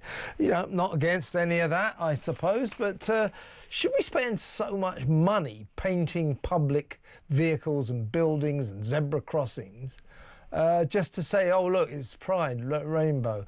You will never guess the kind of rainbow-painted objects we're going to talk about next. Dust carts. They've been painting dust carts in Bristol, the colours of the Pride rainbow. It doesn't cost that much, 1,500 quid apparently. If it's 1,500 quid they didn't need to spend, what is this obsession with this? Why do they do it? 0344 499 1000. I'll talk about this after the break.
Across the UK, on DAB+, on YouTube, on your mobile, and on your side. This is Talk. Are you backing Lenny Henry and his lovies? They formed something called the Together Alliance, and they're going to fight. They're going to oppose Nigel Farage and Reform UK. Are you supporting them? They also want to counter far-right demonstrations. They don't like far-right parties. It's their actors, actresses, singers, dancers, performers. Are you supporting them? Lovies, eh? And their political opinions. Let me know what you think about that. 0344 499 1000. Perhaps you support Sir Lenny Henry's plan to hand out £18 trillion to the descendants, the British descendants of slavery around the world, particularly in the Caribbean. Do you support that?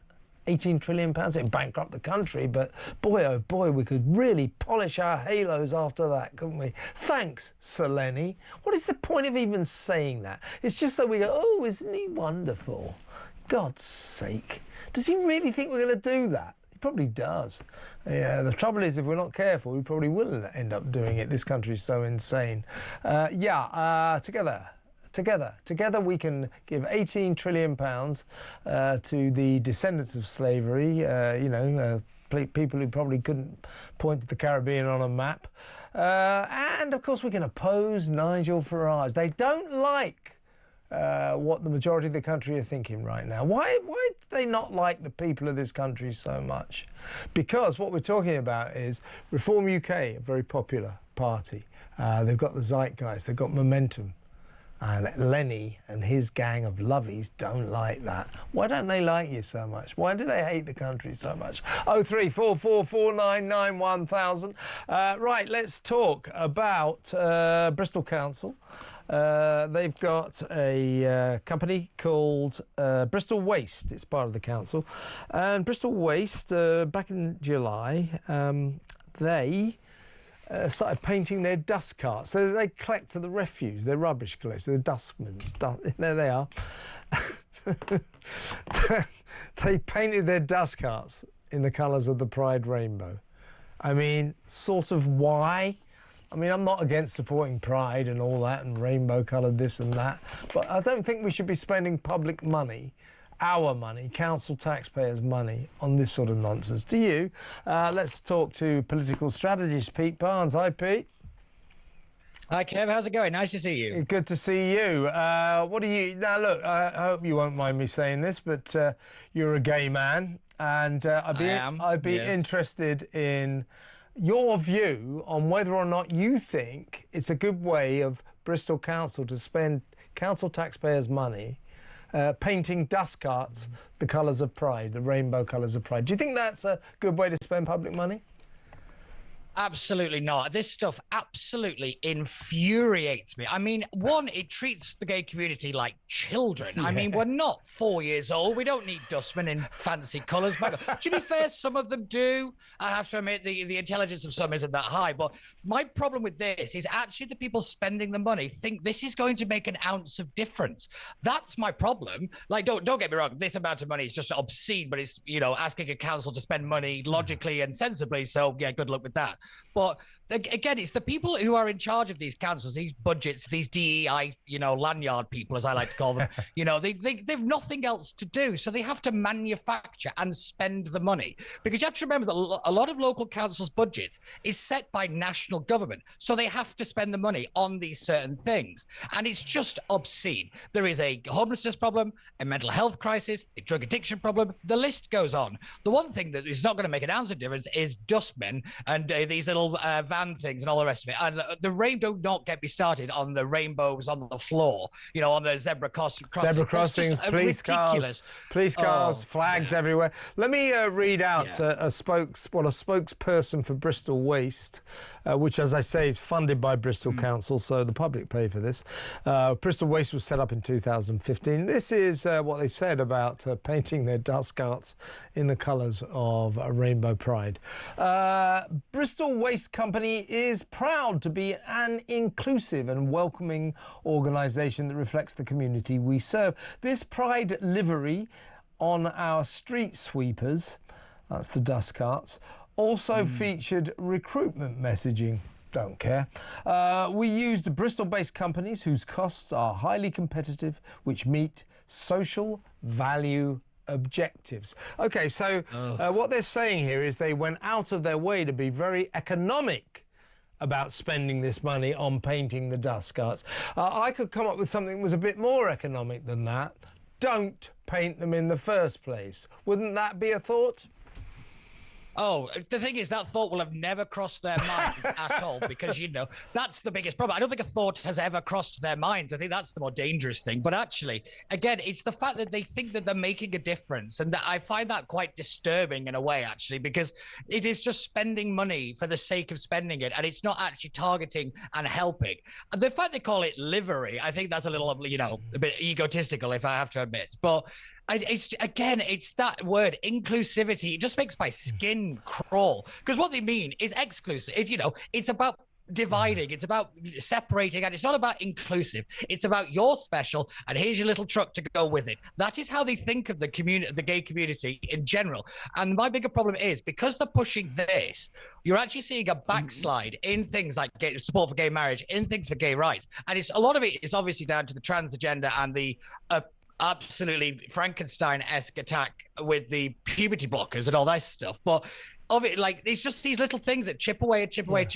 And then actually people go, do you know what? It's not equal. It's not equality, is it? You're getting special treatment. And that causes a bigger problem for the gay community than anything else. You become the token, and that's a bigger one. Yeah. And let's paint the backdrop picture of this situation. Bristol Council is in a lot of trouble.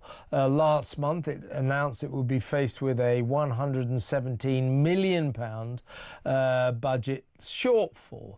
That will be in 5 years' time, but the funding gap for the upcoming 26-27 financial year, the shortfall for that stands at £20.8 million. So this is a local authority, big city local authority, Bristol, with a lot of financial problems, but there's always money available if you want to paint dust carts the rainbow colours of pride. Here's what, this was back in July, this is what Bristol Waste posted on X, or Twitter if you like. And you talk about this infantilization of the gay community. I think this feeds into exactly what you've been talking about, as if we're treating them like, oh, let's help these little gay people, shall we? That would be nice, wouldn't it? You know, it's pathetic. You know, treat the gay community with respect is what I say. Anyway, this is what Bristol Waste said on X. We've been busy getting parade ready for Bristol Pride tomorrow. Look out for our street sweepers and street cleansing carts decked out in rainbows and helping Bristol shine with pride. Remember, put all your homophobia, transphobia and litter right in the bin. What do you think about that, Pete? I think it made me more homophobic, if I'm being brutally honest. Like, I mean, that's just a ridiculous statement. Isn't it? It doesn't mean anything. It doesn't mean anything. It's just a word salad of, like, someone's just thrown words at a wall and gone, that one, that one, that one, that one. It's a nonsense. It's infuriating. But, do you know, I was just thinking then, really, that if you go back to Bristol, if you remember rightly, this was the council that started to charge dog walkers for using local parks and, you know, people, personal trainers to use the parks. They've charged them nearly £900 to use 2 parks within the city because of that strap for money. But that's what you get when you vote for a Greens. Because you have to remember, this is run by a progressive, kind of council. So, yes, in other words, no economic competency is ever going to hit. But don't worry, they've got the flag, so that's all that matters. And this is the sort of point that I want to make. You know, again, you know, I'm all for the, you know, pride, rainbow colours and all that. And the gay cause, you know, I'm all for it. You know, let's do what we can. Equality is important. Prejudice against the gay community, trans community should not exist. We should try to get rid of it. But not, in my view, to the extent when they take my tax pound and start painting vehicles. You know, things like dust carts, road sweepers in the colours of the rainbow.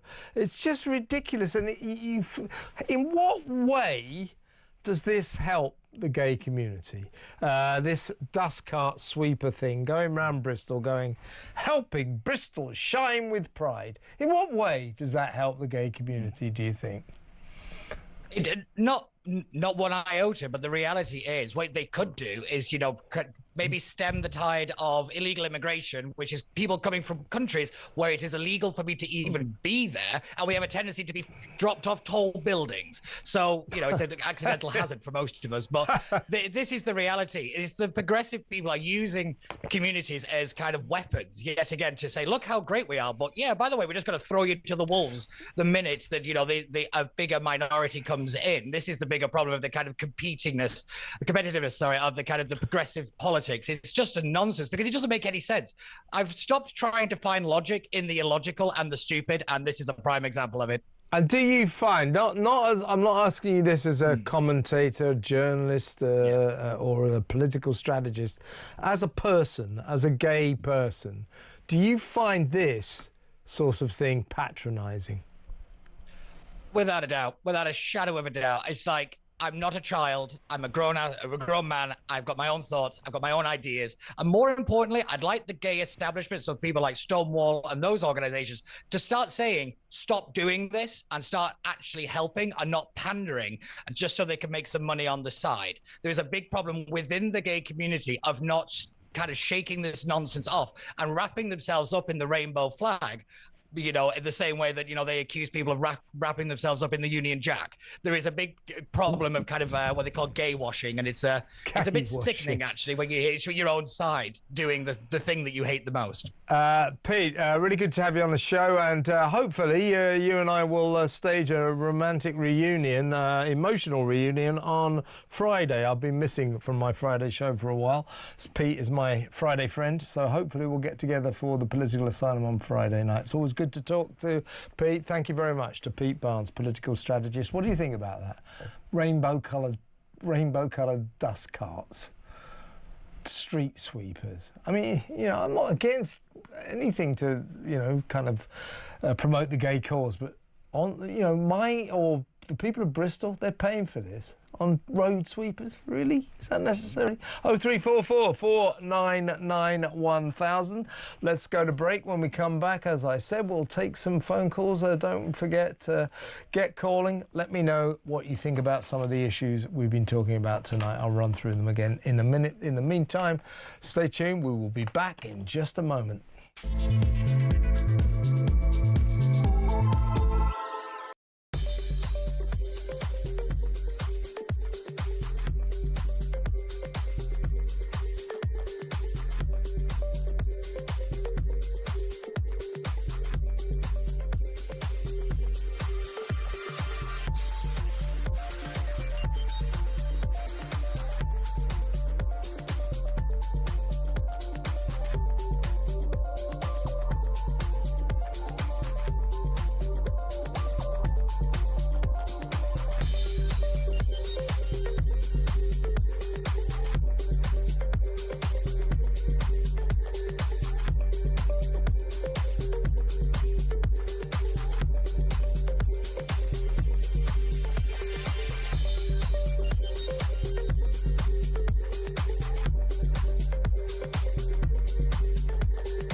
Big news coming this December. Our talkTV app is moving to the Talk app. You can watch, catch up and listen to all your favourite shows and podcasts anytime, anywhere, all on the Talk app. From Monday, 1st of December, the talkTV app will no longer exist, so don't miss out. So head over to your App Store or Google Play and search Talk now.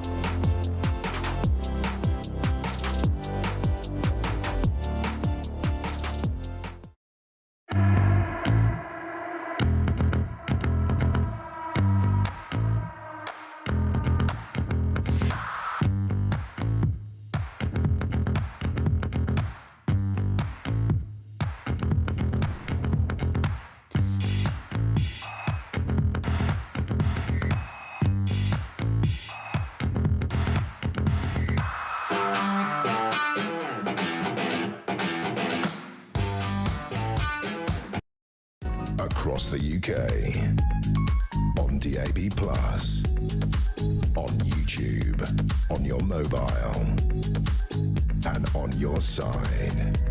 This is Talk.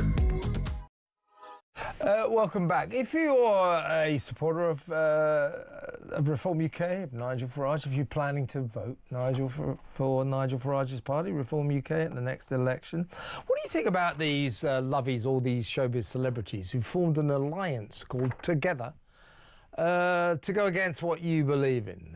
They think you're wrong. And they're going to use their showbiz firepower to battle, to combat Farage all the way, to stop Reform UK in their tracks. They also want to put a stop to what they call far-right protests in the streets. Probably talking about the Pink Ladies or something like that, aren't they?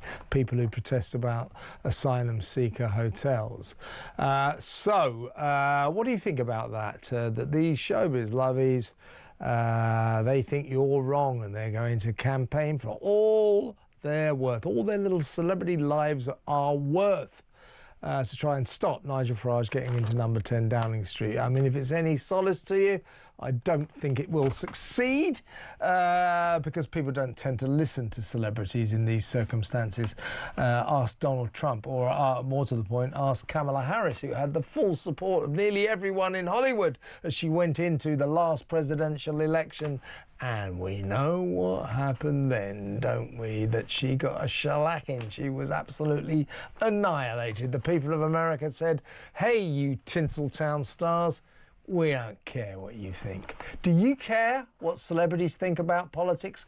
0344 499 1000. On that very topic, let's go to Hertfordshire. Let's speak to Robert. Hello, Robert. Are you a supporter of Sir Lenny Henry in this fabulous endeavour to stop Nigel Farage in his tracks? Well, I've got a great story about... I've got a story about Lenny Henry, but before that, after that, I want to tell you about, because you was talking about the gay movement. Yeah. And the gay movement, gay people, yeah. Right, yeah. Yeah. Okay, you clean that up. Yeah. Go on.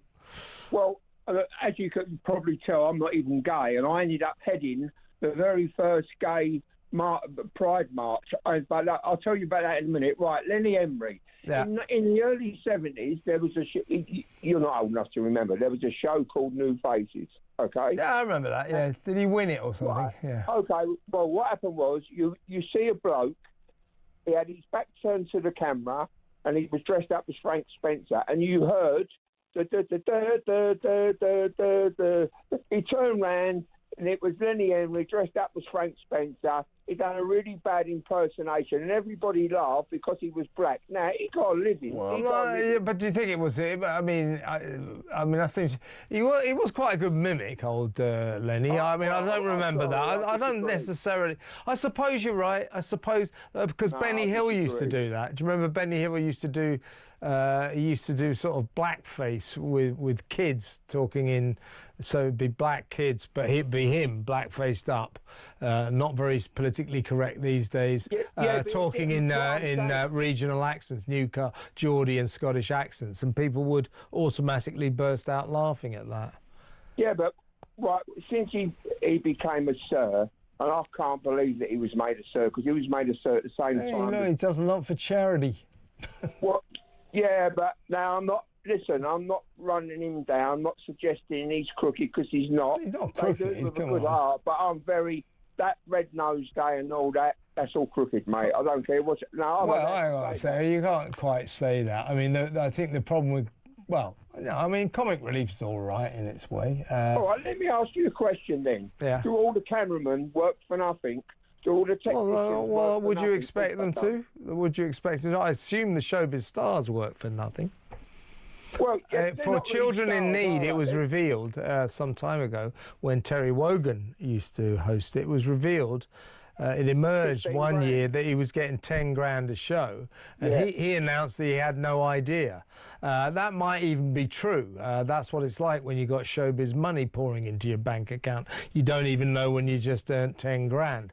But he was getting paid, and then they stopped that. I'm assuming for comic relief, Red Nose Day, that the celebrities give their time for free. Okay, well, yeah, we've gone off of it a little bit because I just don't like... I just think he's very pious. I totally agree with you. I totally agree. Yeah, right. Showbiz halo polisher, yeah. Yeah, now on to the bit. On the first time they had a gay pride march in London, it was on a Saturday, and I was working up the West End, and I was waiting for a bus in Piccadilly, right opposite Fulton and Mason. So I thought, I'll go have a look in Fulton and Mason's. Well, coming down the road was the procession. The Gay Pride March, yeah. Yeah, but heading it was a she had an headdress on, a 9-foot transvestite. Can you say transvestite now? Well, it depends what kind of a person it was. I mean, I don't know, to be honest with you, Robert. If it's a trans person, you can't call them a transvestite. Transvestite is to wear the opposite sex's clothes for sexual titillation, isn't it? So, I don't know.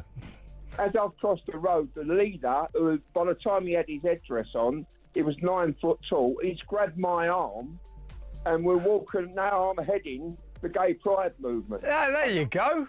They're good for you. So you led the charge. Robert, respect. Thank you for an excellent call.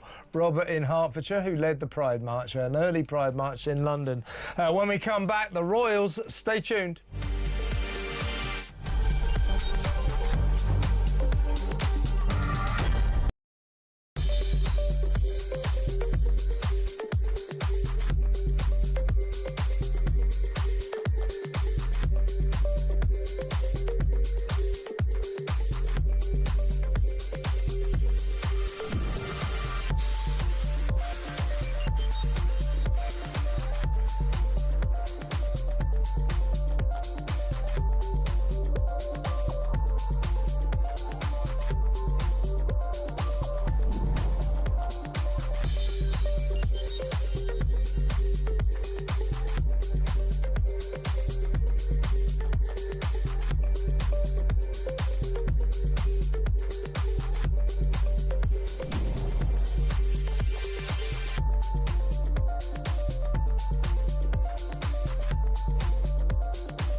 across the UK.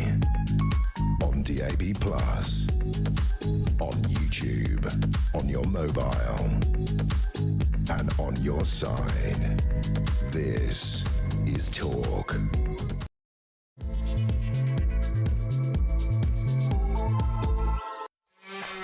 Welcome back. In a little while, we're going to take more of your calls in about 20 minutes or so. So 03444991000. Do we need to get tough on migration in the way that America is doing? They have just announced that they're going to put a ban on countries sending them people who are entitled, people who are dangerous, people about whom they know nothing about. This follows the shooting, the tragic shooting in Washington last week by an Afghani migrant. We've got 70,000 Afghani migrants living in this country.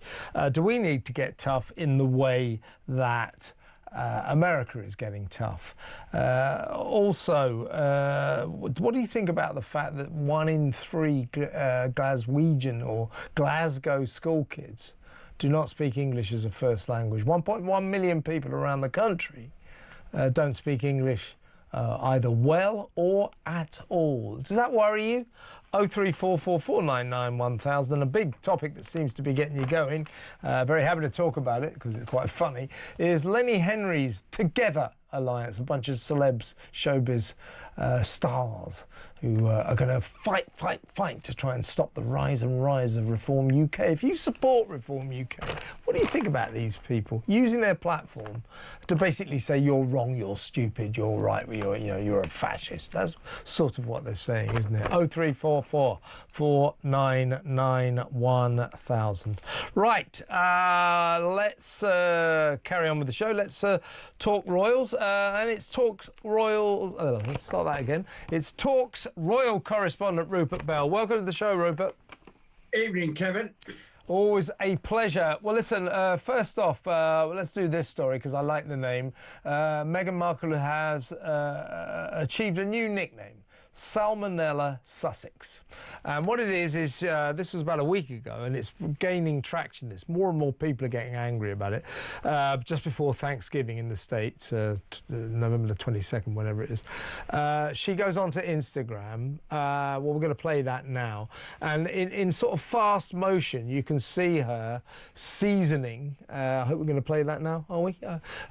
You can see her seasoning a turkey. I mean, my first question about that, Rupert, would be, who needs handy hints on how to season a turkey? You know, there we go. Salt and pepper, bit of butter, herbs, that kind of thing. Who needs this anyway? But that's not what's causing the problem. This was on Instagram. Look at that there. Now, look at her hands. There's no suggestion she didn't wash her hands first, but what she didn't do was either take her jewellery off, which is important, or wear those hygienic plastic gloves. A huge hygiene no-no is to keep your jewellery on while you dress a bird, if I can put it that way, raw meat, because no matter how much you wash your hands, your jewellery will retain loads of bacteria. So what we're watching here, Rupert, is a bacteria-packed hygiene no-no, and she's getting a lot of flack. She's being called Salmonella Sussex. My question to you really is, why did she never learn from her mistakes? Do you remember when she said, let's make up some bath salts? She did that once on with Love Meghan, and it turned out that she put too much of various chemicals in, and somebody said, well, I burnt my legs using it. So she must have been told then, be careful about what you say with these shows, you know, because you've got to get these right. She doesn't seem to listen. And she's done it again. Salmonella Sussex. What do you think? Right. Now, you're probably not going to like me here, Kevin, because I was brought up... I don't like you already, Rupert, so no problem. Anyway, you may not like me here, but I was brought up with here, but basically my parents basically decided that unless it couldn't move out of the fridge on its own, it was still edible, right? So if you get where I'm coming from, here's my take on it. I wouldn't cook anything that she is suggesting we should cook. So I'll go with that as my starting point. But here's where sometimes I just think if you asked a lot of women who are out there cooking, or anyone who's got rings on, do they take their rings off when cooking? So I'm just offering a very humble case of the defence.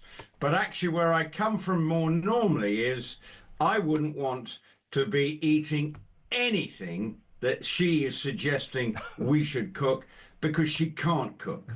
Yeah, but okay, yeah, that I agree with that. It's a bit weird. You know, I like messing around in the kitchen. I do a fair amount of cooking. Yeah. I don't consider myself. I can cook some nice stuff now and again. I don't consider myself to be an expert, and I suspect that my cooking skills are about sort of equal to Meghan's cooking skills, and she turns herself into a TV chef.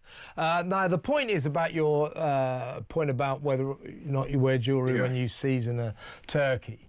Your point taken. A lot of people probably miss that important moment of hygiene. But she's gone on she's on Instagram. She's going to get, you know, she's Meghan Markle. A lot of people are going to see that, so, all right, I've got to do that.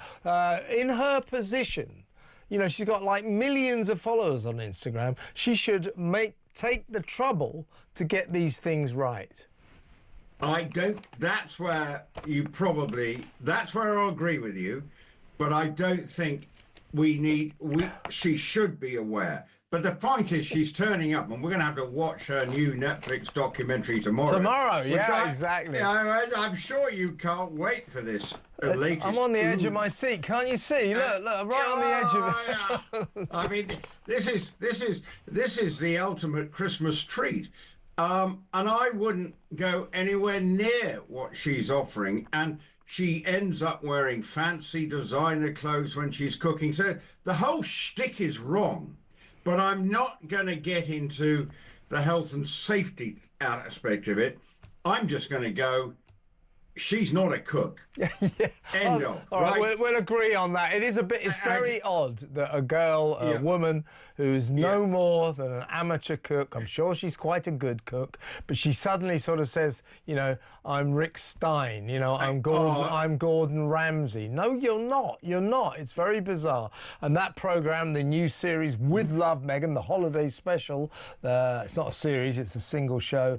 That starts, as you say, on Netflix tomorrow. I suspect it will be her last ever With Love, Meghan, because that show has not really succeeded. Let's move on. Prince Harry, we understand, was quietly planning, or hoping to plan, a visit to Britain to see his dad, at least, at Christmas. I don't suppose he'd be popping in on William and Kate.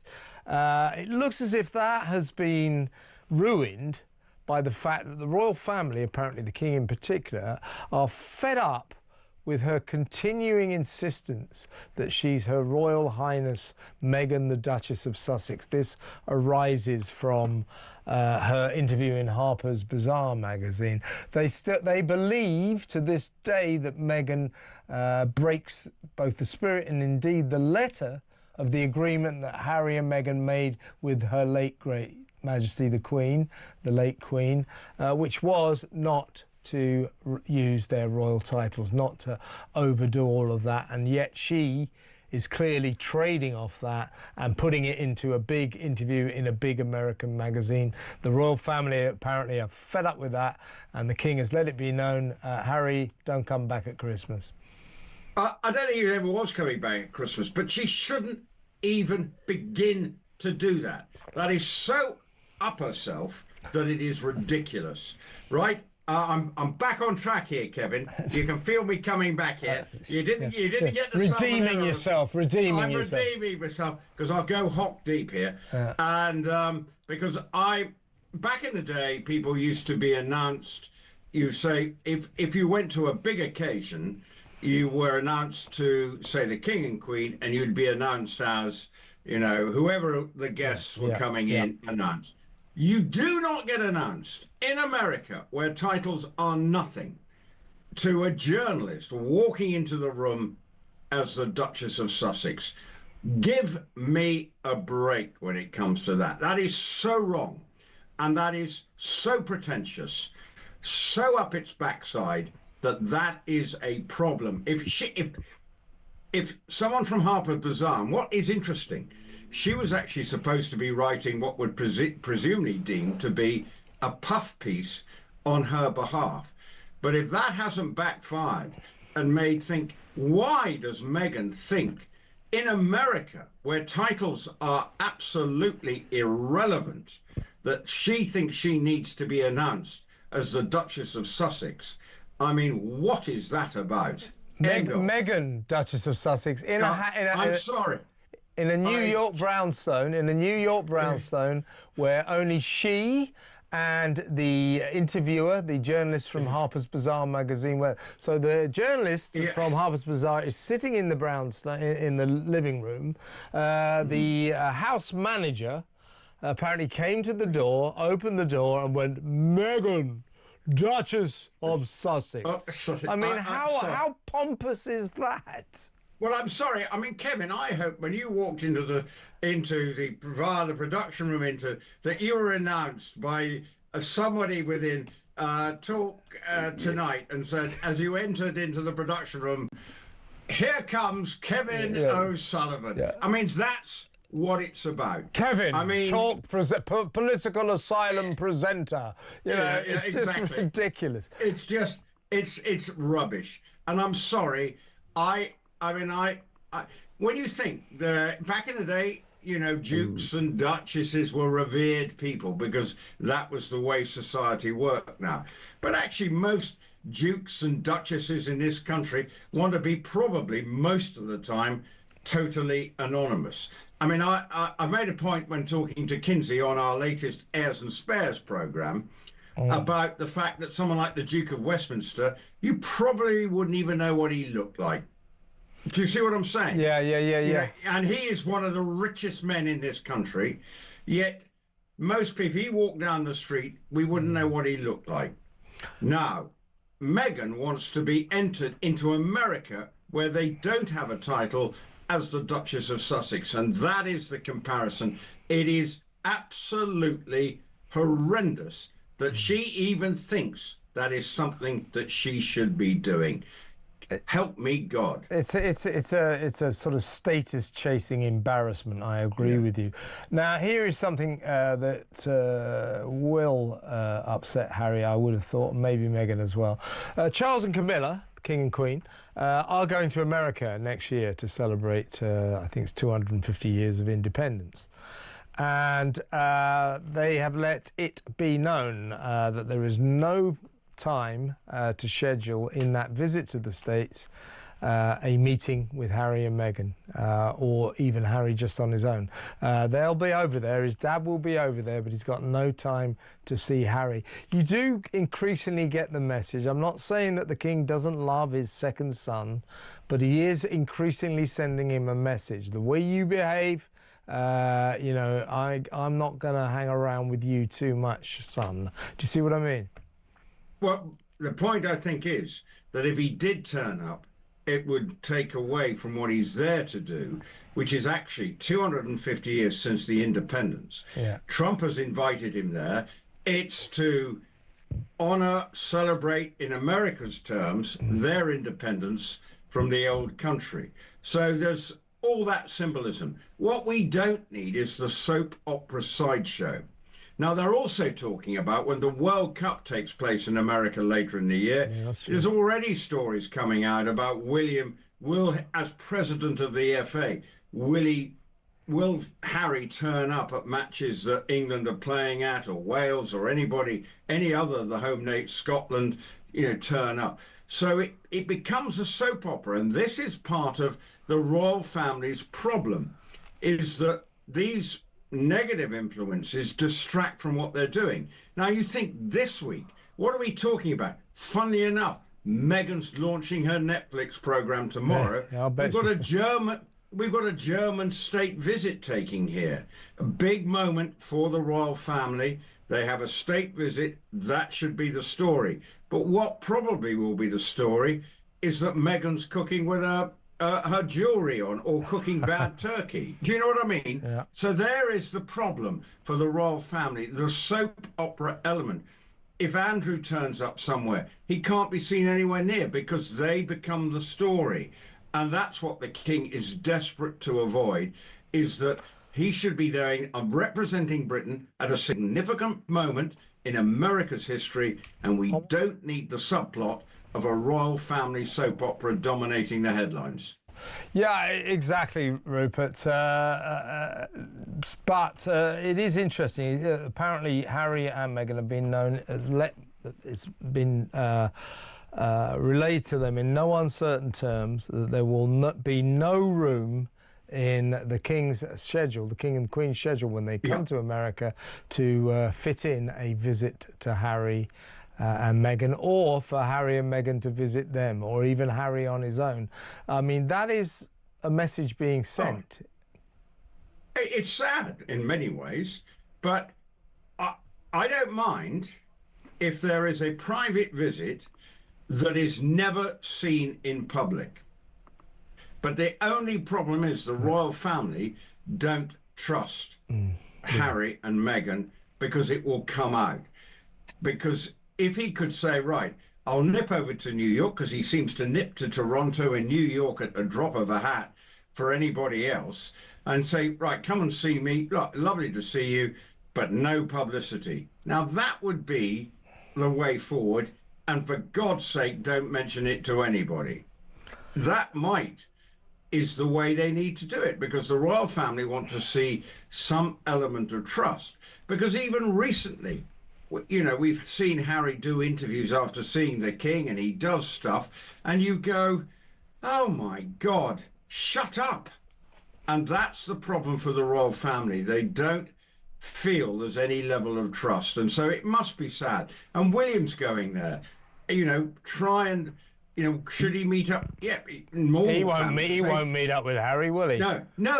But if you think, there are lots of families who've got other halves members living in America, and look, it's a huge country. It's not logistically always possible.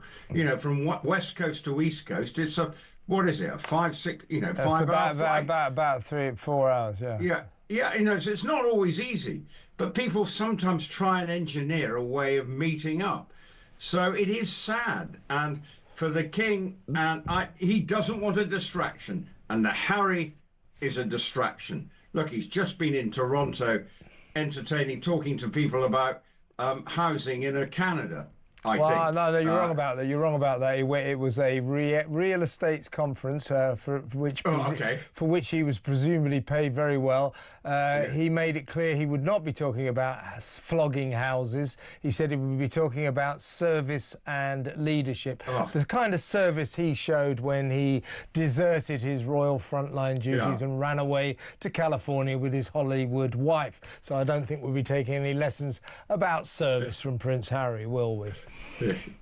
No, we certainly won't. And actually thinking, if I'm a delegate on a real estate conference and I'm being lectured about Canadian real estate in many ways by a man who doesn't actually have to worry about buying real estate, I'm actually questioning the people who organise. Well, they've paid him a lot of money that people can turn up, I assume. But they're not going to get talked to about houses by Harry. It'll be service and leadership. I don't even know what those two concepts mean. Ridiculous. Rupert, excellent to talk to you as always. That's Rupert Bell, Talk's royal correspondent, with a roundup of a few things going on Planet Royal. Right, let's go to break, shall we? When we come back, got lots of calls lined up. You can get involved. 03444 99 1000. Are you backing Lenny Henry? He's going to stop Reform UK winning the next elections. He's going to stop Nigel Farage getting into Downing Street. He's teamed up with his lovey friends, someone from Little Mix, Paloma Faith, former Doctor Who star Christopher Eccleston, and so on and so forth. Charlotte Church. They should stop him, eh? Are you backing Saleni's Celebrity Alliance? They're called Together. Are you voting together? 0344 499 1000. When we come back, your calls, I'll read some messages and some WhatsApp voice notes, so stick around.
Big news coming this December. Our talkTV app is moving to the Talk app. You can watch, catch up and listen to all your favourite shows and podcasts anytime, anywhere, all on the Talk app. From Monday, 1st of December, the talkTV app will no longer exist, so don't miss out. So head over to your App Store or Google Play and search Talk now.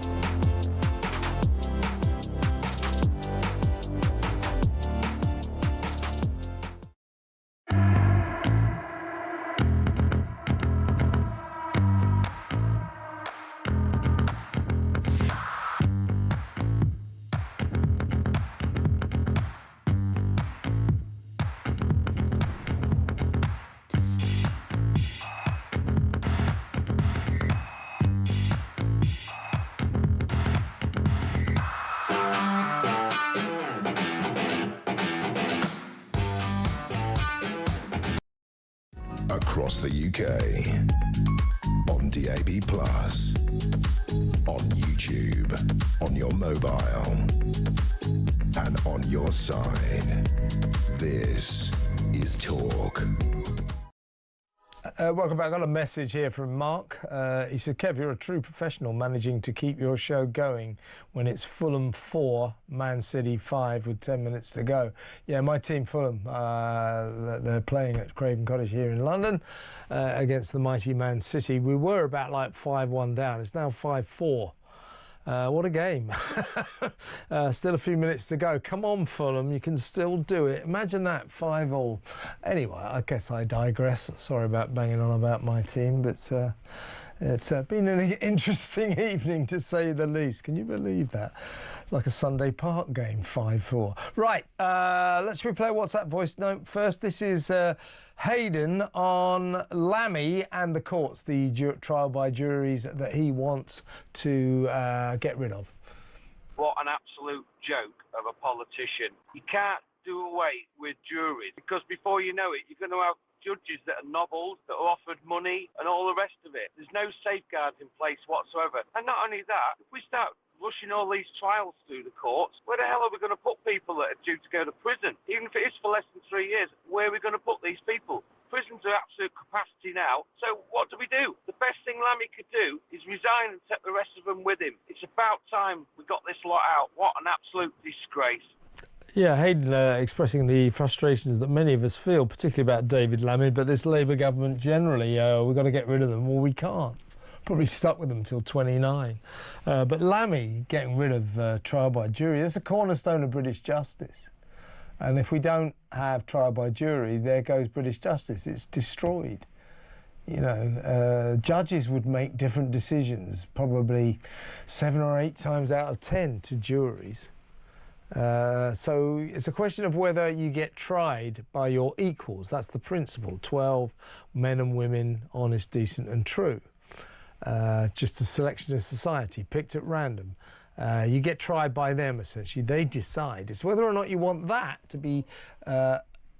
you want to be tried by your equals, or you want some lofty judge to decide whether or not you should go to jail or be found guilty. Or, I know what I prefer. What do you say? 03444991000. Trial by jury must stay. We mustn't let him do that. Right, let's...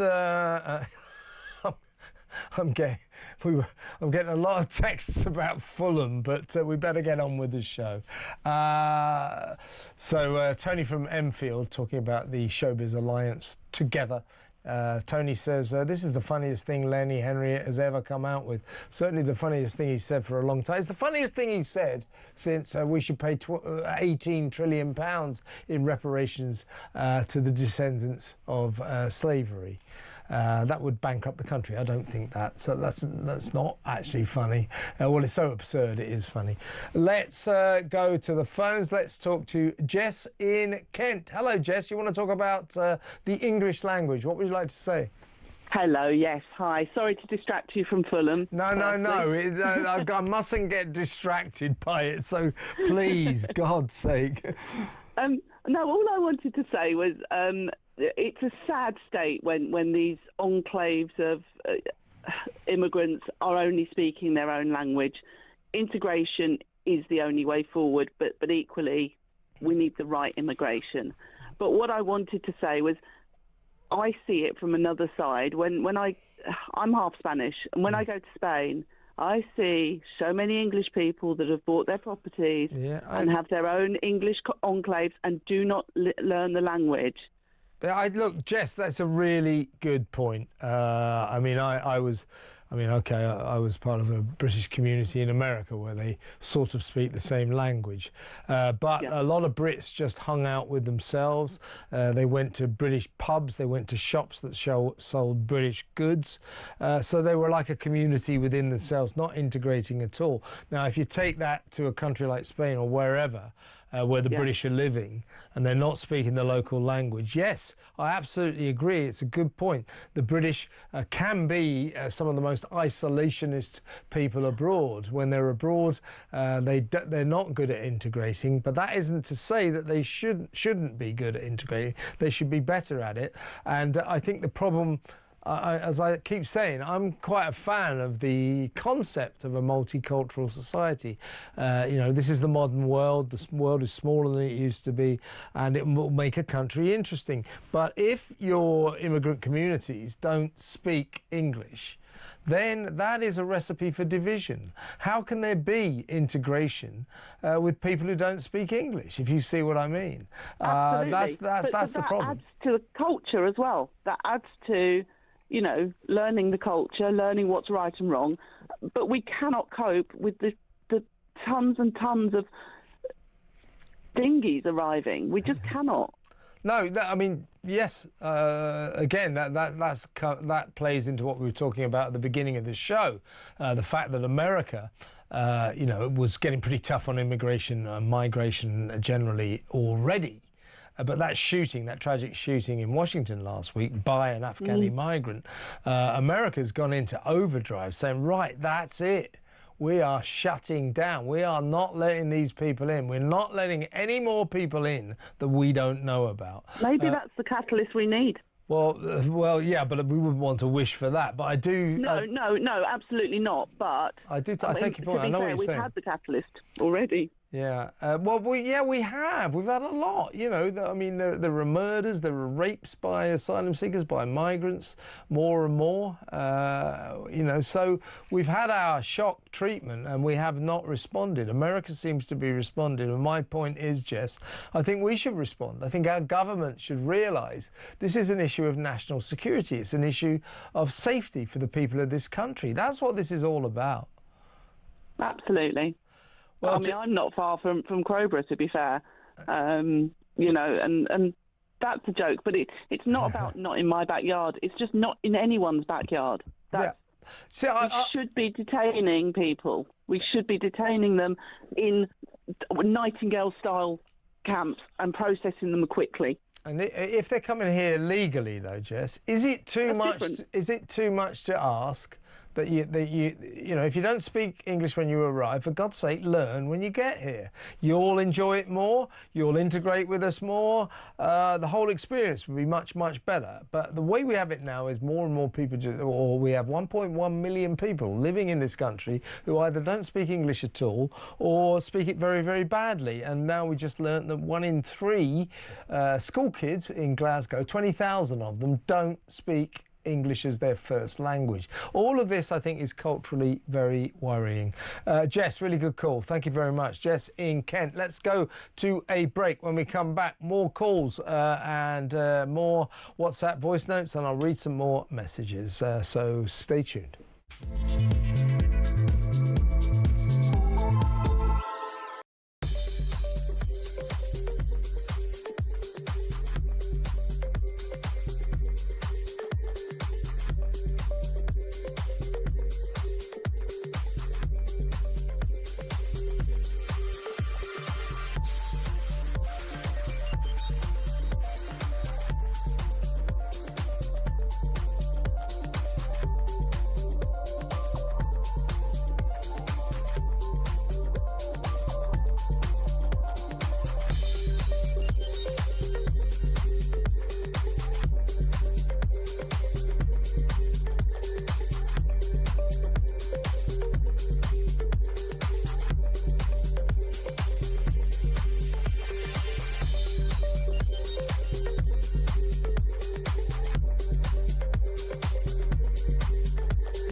Across the UK.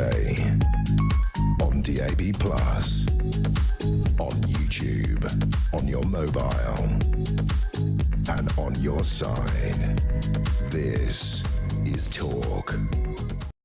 Welcome back. Quick voice note. This is Judy on Lenny Henry's Lovey Alliance.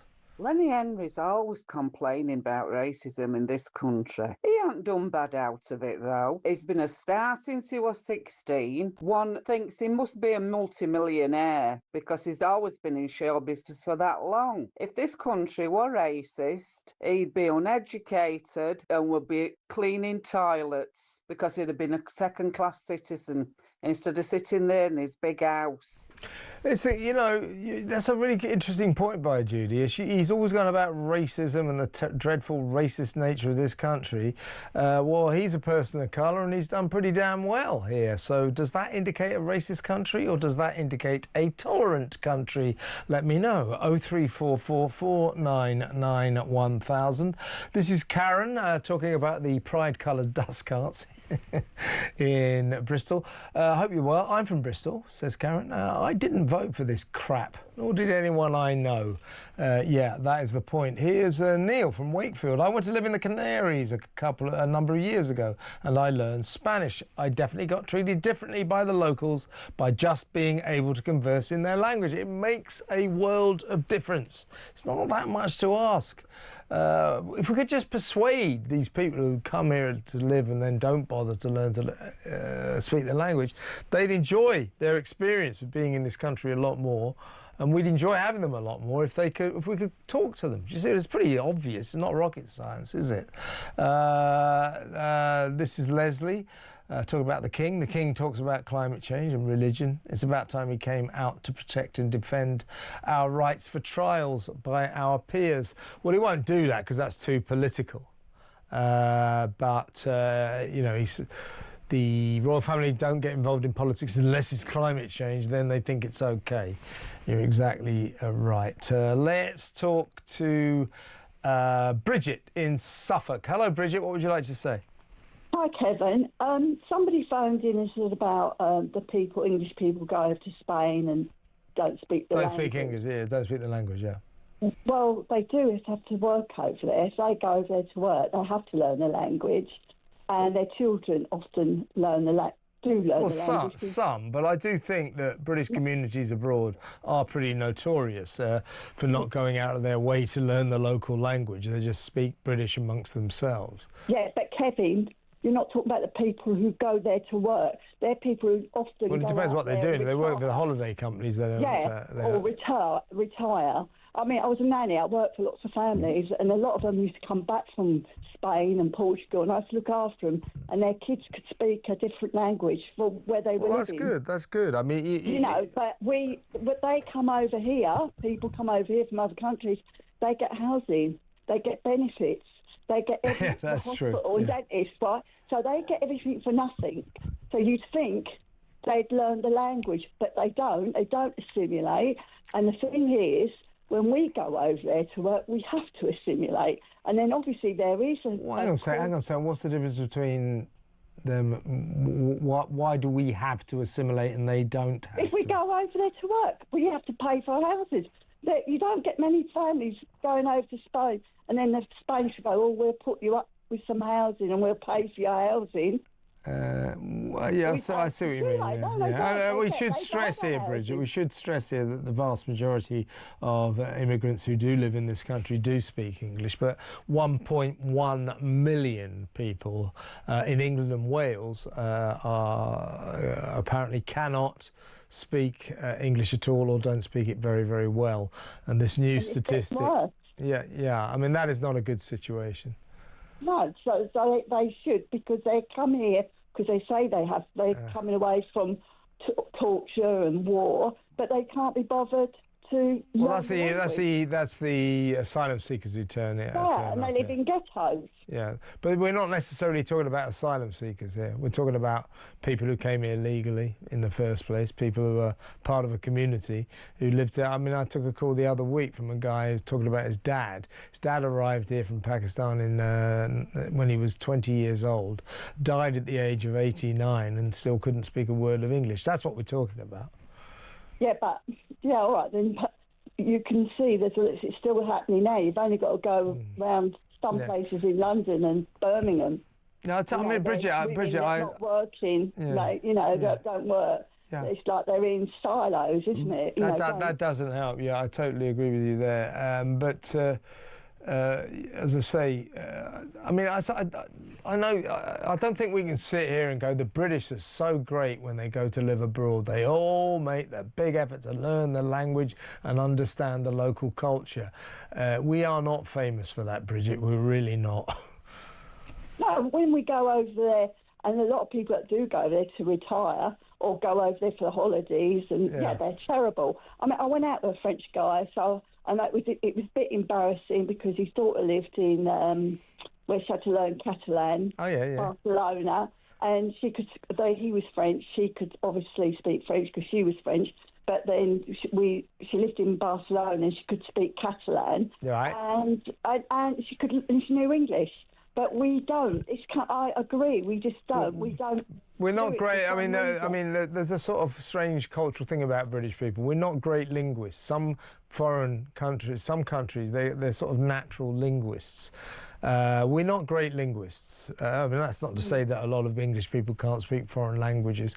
No. But as I say, I don't condone the lack of integration that happens in Britain's multicultural society. But I don't think we can go running away saying how great we are when we go abroad. But that's not really what we're talking about. I take your point, Bridget. Really good call. Thank you very much. Bridget in Suffolk. Let's go to break. When we come back, more calls, more WhatsApp voice notes and a couple of messages. So stay where you are.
Big news coming this December. Our talkTV app is moving to the Talk app. You can watch, catch up and listen to all your favourite shows and podcasts anytime, anywhere, all on the Talk app. From Monday, 1st of December, the talkTV app will no longer exist, so don't miss out. So head over to your App Store or Google Play and search Talk now.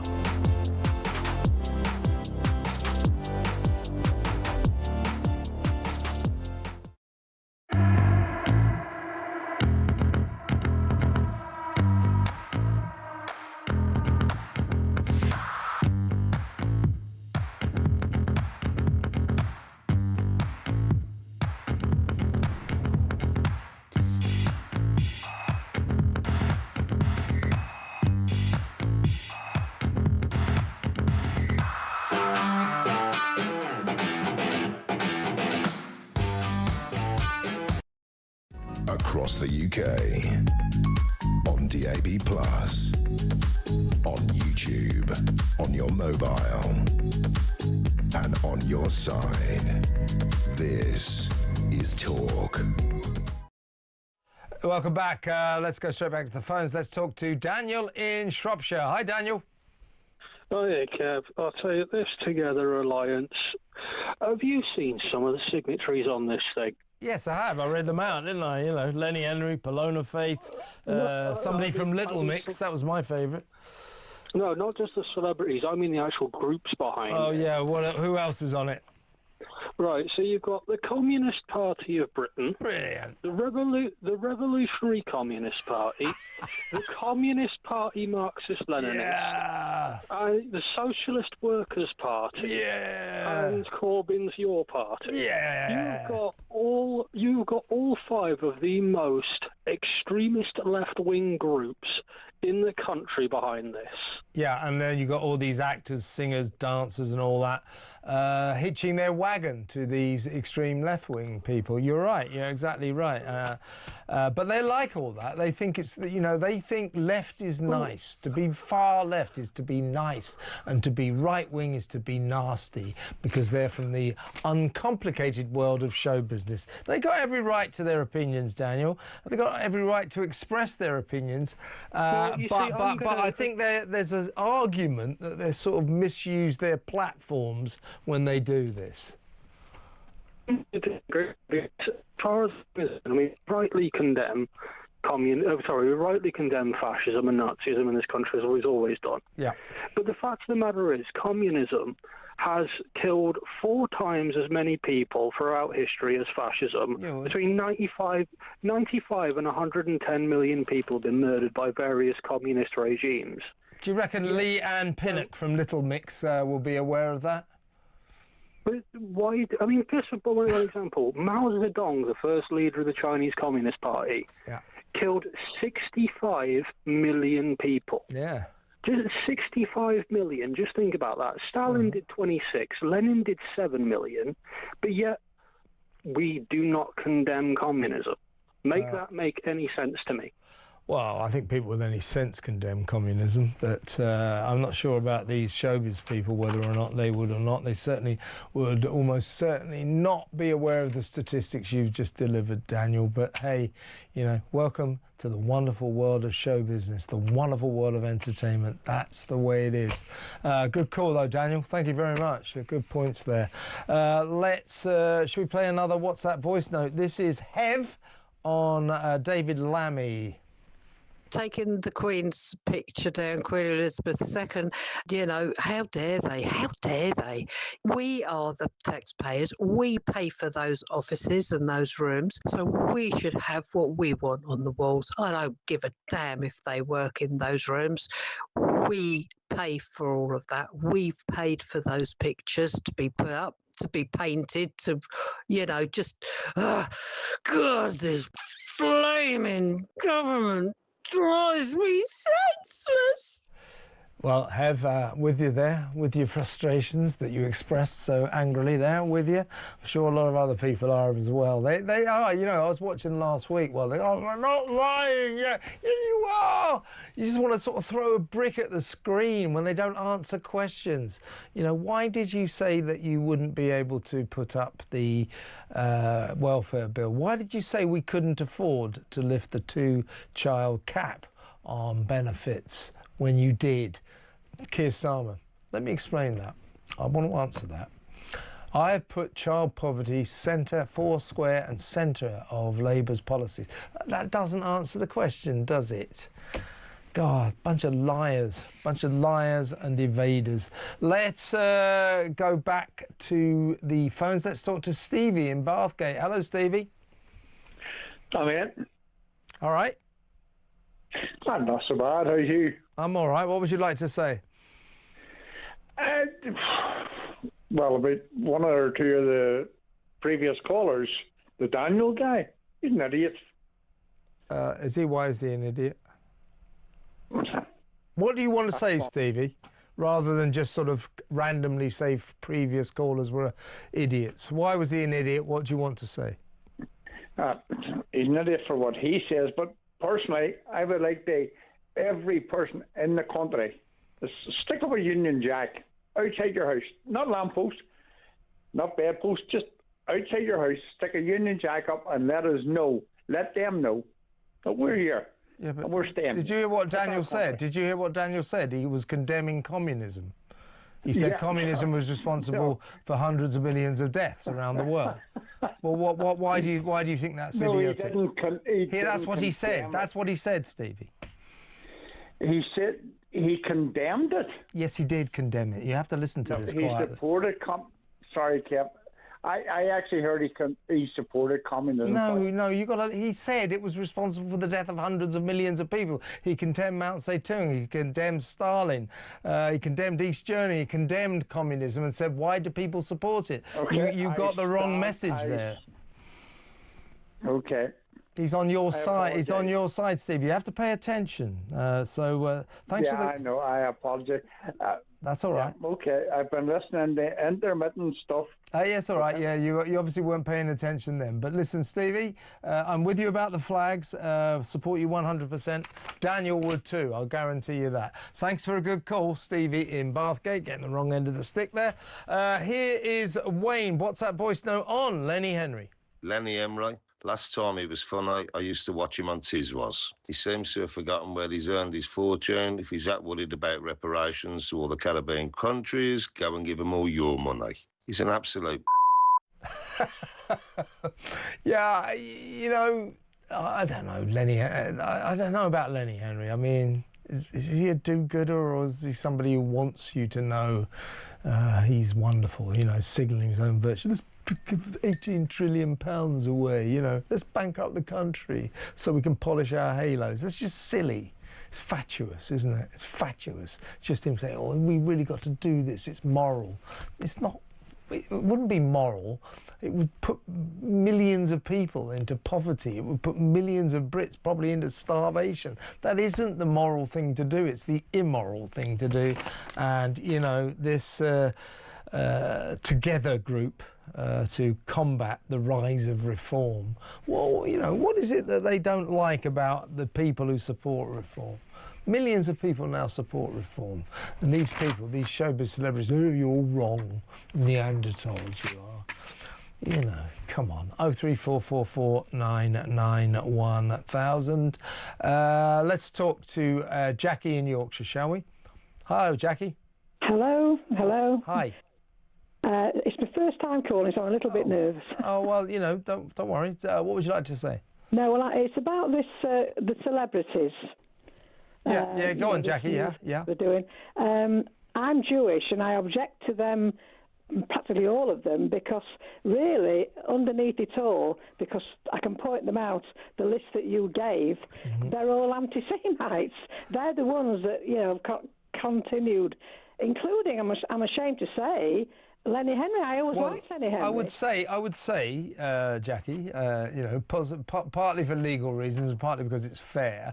Yeah. I don't know if these people are anti-Semitic. I think most of them are pro-Palestine. They're big Palestine. Well, whichever that doesn't make them specifically anti-Semitic. I think that's probably a bit strong. But I know where you're coming from. These kind of people. For argument's sake. Yeah.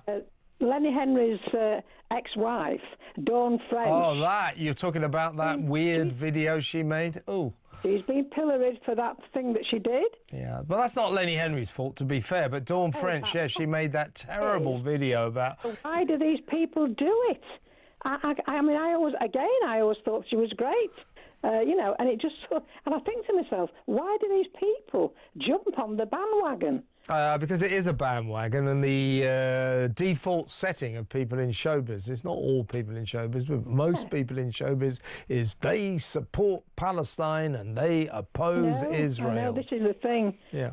You know, I mean, I'm not going to go into all of that because, let's face it, it's on all the time. People will be bored listening to it. But, I mean, I, like most Jewish people in this country, have family in Israel. Yes. And I hear both sides. And also, funnily enough, my late mother wasn't Jewish, but she married my father, who was Jewish, and she changed religion. Oh, did she? Yeah, I know both sides of the thing. And I see it from both sides, and it annoys me what's going on today. It annoys me too. Much of it is ignorance. Yes, it is. It's this knee-jerk opposition to Israel. In the Middle East, Israel bad, Palestine good, Gaza good, Israel bad. That's what they think. Yeah, there's so much rubbish spouted on about it, and people believe it. Unfortunately, Israel haven't got as much clout as all the Arab neighbours surrounding them. So, you know, they're fighting because they have to. I mean, I've got family, they say, and all her sons, they've all been in the army, and they've all had to fight from the age of 17, 18. Well, quite, Jackie. I mean, it's just one of those things that people from the left think that what they have to do is oppose Israel. Yes, I know. And for some reason, they think it's left-wing to support Palestine or to support Gaza. I can't understand. It's just one of those. I mean, it's just one of those strange facts. It really is. I mean, if they realised what these people think about them, I'm talking about, you know, not all, but some Muslim people. If they realised it, maybe they wouldn't think that way. But well, they often, I mean, the madness of it is probably summed up with that organisation, Queers for Palestine, for that is their name. They are gay people who support Palestine. If they went to Palestine, if they went to Gaza, they'd probably find themselves being chucked off car park roofs. That is, of course, if there are any car parks left in Gaza. But, Jackie, look, some of us still stand with Israel, and thank you for a good call. I'm with you all the way. Thank you very much. Jackie in Yorkshire there. Right, let's go for another call, shall we? Or maybe I've got something here. This is quite good. Steve from Manchester said, who are all these far-right groups we should worry about, according to these showbiz people? All the troublemakers are coming from the left. I think he might be right there. Let's go back to the phones. Let's talk to Roy in Hampshire. Hello, Roy. Hello, me old Kev. How you doing? Yeah, all right, mate. Talking to Lenny Henry, the Queen's Diamond Jubilee outside Buckingham Palace. Yeah. Lenny Henry was one of the compeers. There you go. There you go. He came running out. He said, "I'm black. Who wants a fight?" That's quite funny. That's what he said. And as far as the... I'm not quite sure where he's coming from there, but that just is quite funny. I don't know why. Yeah. But getting back to Meghan Markle wants to be called the Duchess. Yeah. You know, everybody used to. Years ago, mate, all the old clippers, when we had clippers on the bus, they always said the old girl, "Come on, Duchess. Come on, love, get on the bus." Yeah, to call in women Duchess, Dutch. Yeah, or Dutch or Duchess. My nephew calls my wife Duchess because my wife's a bit posh. She's a posh lady, is she? She's a posh lady. Yeah, she married beneath her, I'll tell you that. Listen, Kev, one more thing, mate. Quickly, go on, mate. When you start your show, mate, you ought to do Tommy Trinder saying, "You lucky people." All right, I should do that, Tommy Trinder. I will do it. From now on, I'll start the show every night with "You lucky people." How's that? That's it, mate. You're on. He was the chairman of Fulham. I know he was. Therefore, I should do that. We just lost out 5-4 to Man City, but I mustn't dwell on that. Roy, it's always good to talk to you, mate. Thanks for another excellent call. Roy in Hampshire there. And by the way, Petri Hoskin will be joining you at 10 p.m, taking through to 1 a.m. 3 hours into the small hour, so you don't want to miss that. Just got time for a last phone call with Grace in London. She wants to talk about Lenny Henry. Hello, Grace. What would you like to say?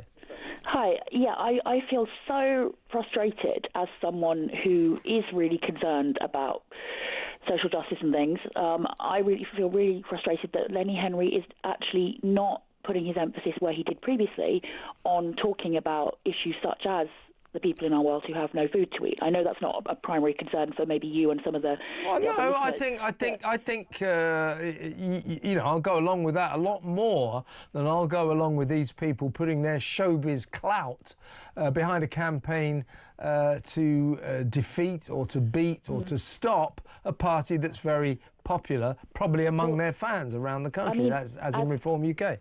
As I've been trying to explain to someone online just now, they're not going to make any difference at all. They're not going to win No, they won't. It'd be like in America. They they could be using their energy to say, you know, right now there are human beings in our world who have no food. Let's help them. Totally but agree. Instead, I agree with that. they're trying to make themselves feel great by just getting angry with other people, and it's not helping anything. And I it's such a shame. I suspect, Grace, also they are identifying, or in their minds, the problem, the syndrome of Reform UK, a sort of more of a right-wing feeling around the country. In their minds, this is an absolute scandal, tragedy, disaster. But it's not really, is it? It's just people deciding, well, we rather like what Nigel Farage says. We rather like what his party stands for. And, you know, these are showbiz celebs. They're perfectly entitled to launch their campaign.